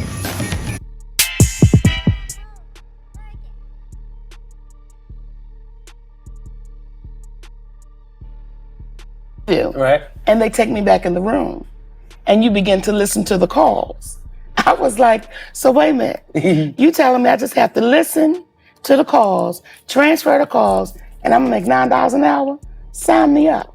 And when I tell you, it was one of the best jobs that I've ever had, because some of the shit you learned, you was like, oh, I didn't know that was possible. Right. Okay, it was incredible. It was incredible. Woo. That's amazing. Damn. Like, I want to ask you this. What's your favorite work? Is it movies? Is it TV? Is it the road? Is it radio? What is it? What you like? Stand-up is my baby. First and foremost. Stand-up is my first love. Like, stand-up was and is.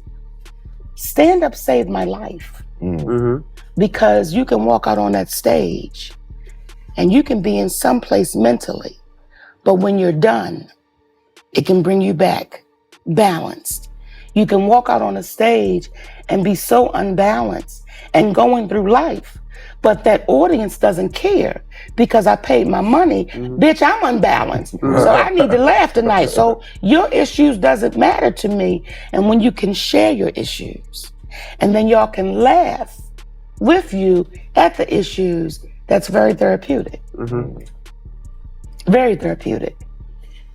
Tell me about it. Yeah, you've gone up on stage, I'm sure, some nights, and life was lifing. Exactly. But you had to go out there and you said, you know what? I've got to be funny. I've got to be funny because they dealing with life too. Yeah. And we are the medicine. Yeah. And again, I say it humbly. We are oftentimes people's medicine to feel better without popping a pill. So you gotta swallow yours and you gotta go on that stage and be medicine. Man. Yeah. It's different levels to it too, especially when you at the stage of your career where it's like, now you playing the game or you don't eat that day, where it's like, Right. I'm trying to get to the other side where that money at. I need this show money tonight. Oh, You baby, mean to tell me the only thing I gotta do is make y'all laugh? Nigga, I'm hungry. I've been waiting on this all day. Yeah. I'm about to fuck y'all up. Yes. Yes. I need it. Yeah. Oh, man. Cause I listen to you and I could tell from tone when people have great tranquility and be very calm. Where did my sweet babies come from? Cause my sweet babies is like a word where, baby, you don't want to be nothing after my sweet baby. It's to the point now where we even hear your name and you gotta say it. My sweet baby. Because y'all are. Right. And for me, it's some of endearment. That how can you be mad at that? Right. Can you have a problem with that? You know, and one day, my grandson said it to me. He said, hey, my sweet baby. And that thing melted me. And I'm like, is that what people feel when I say that? Absolutely. Is that what? So for me, it makes me feel good. I hope it make you feel good. And if I don't remember your name, hey, sweet baby. It clears all of that up, baby. It give you a pass. Hey, my sweet baby. Yes. Because you always had that energy. Because I saw a clip. It was some TV show, and it was the daughter and the mama was standing right there, and the daughter like, I don't want to hear that, and you was just fighting with her. Charm school, baby. You was just trying to. I saw it where you were like, I said never to this motherfucker, but you know what, baby, I'm gonna fight with you. I said, boy, she good. She good. Charm School was a Ooh. Charm school. That's what it was? Charm school. VH1. Charm school was a great learning lesson, even for me. Because even at that time, there were decisions and choices I was making that I wasn't mature enough. Right? And I can remember going home one night and I was telling my husband about it. The fight that was getting ready to happen with the young lady's mother and he said, Mama, he said, you are there to teach and learn. So you can't handle it like they would handle it. You can't get flustered. You can't get shook because now you're in the same position. Right. And at the time, mentally, as I look back on it, and I said, wow, I could have handled that differently. I could have said that differently. I could have walked through that differently because I was in my 30s. Now I'm a 57-year-old woman. So things I did in my 30s, I wouldn't do in my 50s. Right. So I would never challenge a baby to take her in the back. Okay, because then I said we can go in the bag. We can go in the bag. And we can go in the bag and then we can come back out, baby. The Baltimore came out in me like, what we gonna do? For sure. I would never do that at 7 years old. So with that show, watching it back, I've learned just like those women have learned. And I'm happy for those sisters, for the ones that said, I'm gonna keep it going. I'm gonna do something with it. I'm happy for those babies. And if I had to do it again, I would do some things differently. That might be interesting. That might be an interesting one. That might be an interesting That might be an thing, interesting one. Light bulb click. Mine click too. I know some motherfucker that need to get straight.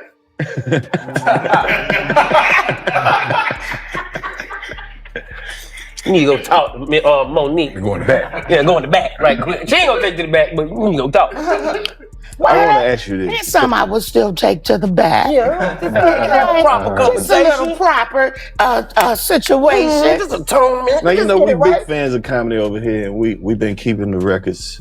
So I want to ask you, what was comedy like in the 90s? Because that's the era we'll never get to experience. It was magical, baby. See, there was a time that we didn't know how you lived. We didn't know that you had a private jet. We didn't know that you had a yacht. We didn't know that you had 25 cars. We just knew you were funny. And that's what we were going after. We didn't know how Richard Pryor lived. We didn't know how Eddie Murphy lived. We just knew that these people were gut bucket funny and we wanted to get there. Well, I think for you babies, where it's different, you see people saying, I want to live in a mansion. I want to have fancy cars. I want to get on TV. I want to be in the movies. So sometimes the stand-up can lack because you're chasing what you see on social media. You're chasing what you hear about this person's on Forbes.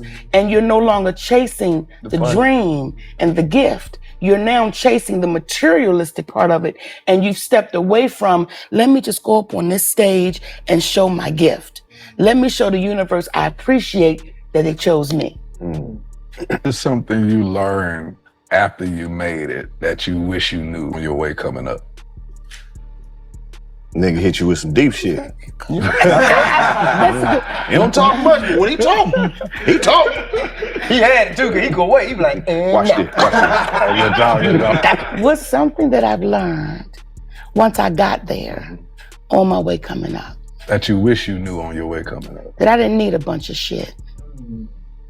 That I didn't need to waste money on a bunch of shit that you don't need. Come on, talk. That's because financial you freedom. feel like when I Financial first got my first check from the Parkers, right? I understood my contract, but I didn't understand it. When I opened up that first check, I didn't quite understand I was getting 22 more of those checks at that number, right? So when I understood that I'm gonna get another check like this next week, fuck this check. And we ballin'. We are ballin', baby. When I tell you I went to Costco and bought shit that I did not need. I bought all kinds of shit. But then once you settle in and once you understand, this is not promised tomorrow. And some of us get in positions where we live these multi-million-dollar lives on Monday, but Tuesday, it was taken away.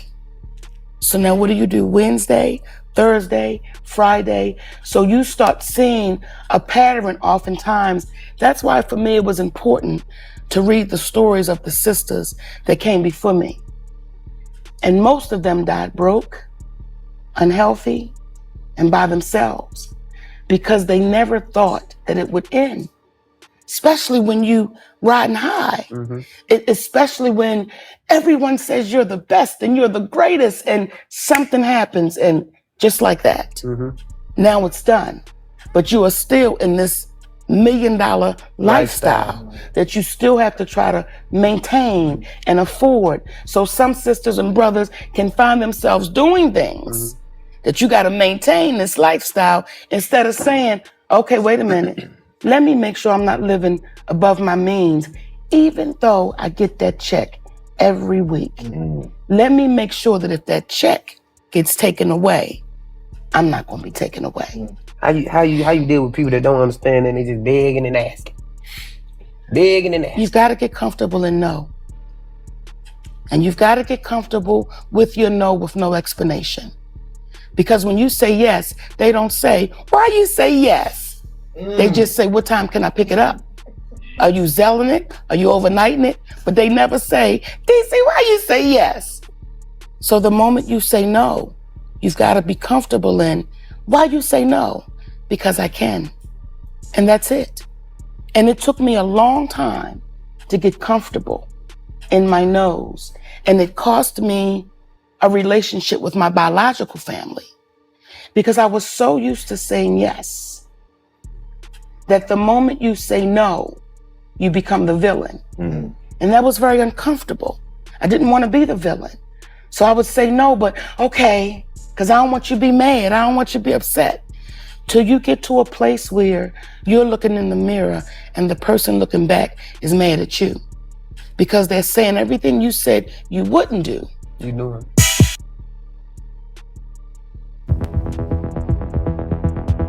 The thrill.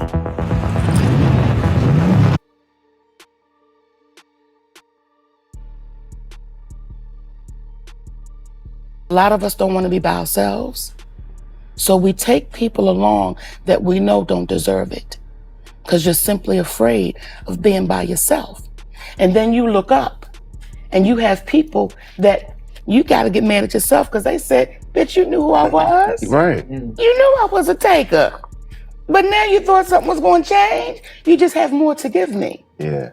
So you have to get comfortable in your no and be okay with that. You hear that, motherfuckers? There's no, no. I still need that 200. No, I still need that 200. I want to ask you this. Yeah. Is there anything left you want to do? Yes. Yes. There's so much left that I want to do. I want to learn how to bake a goddamn chocolate cake from scratch and it don't tilt. That's what I want to learn how to do. I know how to do it. Wait a minute, sugar. That was judgment. Okay. No. I'm sorry. No. You said it tilt. No. That means your cake be falling. Listen here, I'm getting better at it. I'm getting better. Because oftentimes in this business, we get so caught up in business and people say, what's next? And you don't even think to say, you know what? My grandbabies. You don't think because you only think to deliver business. I've had to learn to separate that. It's like, I hope tomorrow is next because today is beautiful. So if I just get to tomorrow, what a blessing that will be. So when you say, what more do I want to be? I want to continue to be the best wife, the best mother, the best grandmother, the best friend. The business is the business, but the business won't be there when I'm at last breath. The business won't be there when I'm sick. The business be there when I'm going through it. So what's next is going to be what's next. Yeah. But I hope I get as much time with my family that I can possibly get. How did you adjust to living your life publicly? Because I saw where you just reconciled with your son. Yeah. And they're like, that's life. That's life. And you get what I'm saying? But Yes. you'd have to do it publicly. Knowing that it would happen, but being on the world's timeline, how do you adjust to that? Just when you going through regular life shit in front of everybody. It's what it is. And if my situation can help your situation, I'm willing to go through that publicly. If a mother and a son was able to reconcile watching me and my son, I'm able to go through that publicly. And as long as I'm telling the truth, I don't give a damn who sees it or who hears it. It's a part of what we do. You can't live your life and they not know what you're doing. Now, some things you can say, I'm gonna hold this just to me. I'm gonna keep this right here. But everybody's watching now. So if you see it, I'm not gonna run from it. When my son went public, I couldn't run from it. It was right there. It was what it was. But as I said to him, time will heal. Time will heal. And because I have a king, it didn't make my knees buckle. Because I have a man that says, we're gonna stand in this together, mama. Whatever they throw at us, we right here. And because you mine, I'll stand in front of it. My knees don't buckle. I don't waver from what I know is right. I don't waver from the truth. So if that has to be public, I'm okay with that. I'm still waiting for Tyler Perry. Still waiting for Oprah Winfrey to say, let's have this public, open conversation. Don't run. Don't run. Because that may be able to heal our community. Just like my son and I. And I'm not saying, oh, we're these healers. No, but you got a chance to see it in real time because I love him and he loves me. And I was not gonna let that split second cost us the rest of our lives. When my mother left, I had no relationship. When my father left, I had no relationship. When my sister left, I had no relationship. I have 2 biological brothers that I have no relationship with. And I called my son and said, I do not want us to go another moment like this. And both of us were willing. So it had to happen publicly, but look at where it is now. So I'm okay with that. I ain't got shit to hide. Right. Now you brought up the Tyler Perry and the lead that like. I did, because I didn't know if y'all was. Okay? I mean, we be tripping. we don't really be watching out.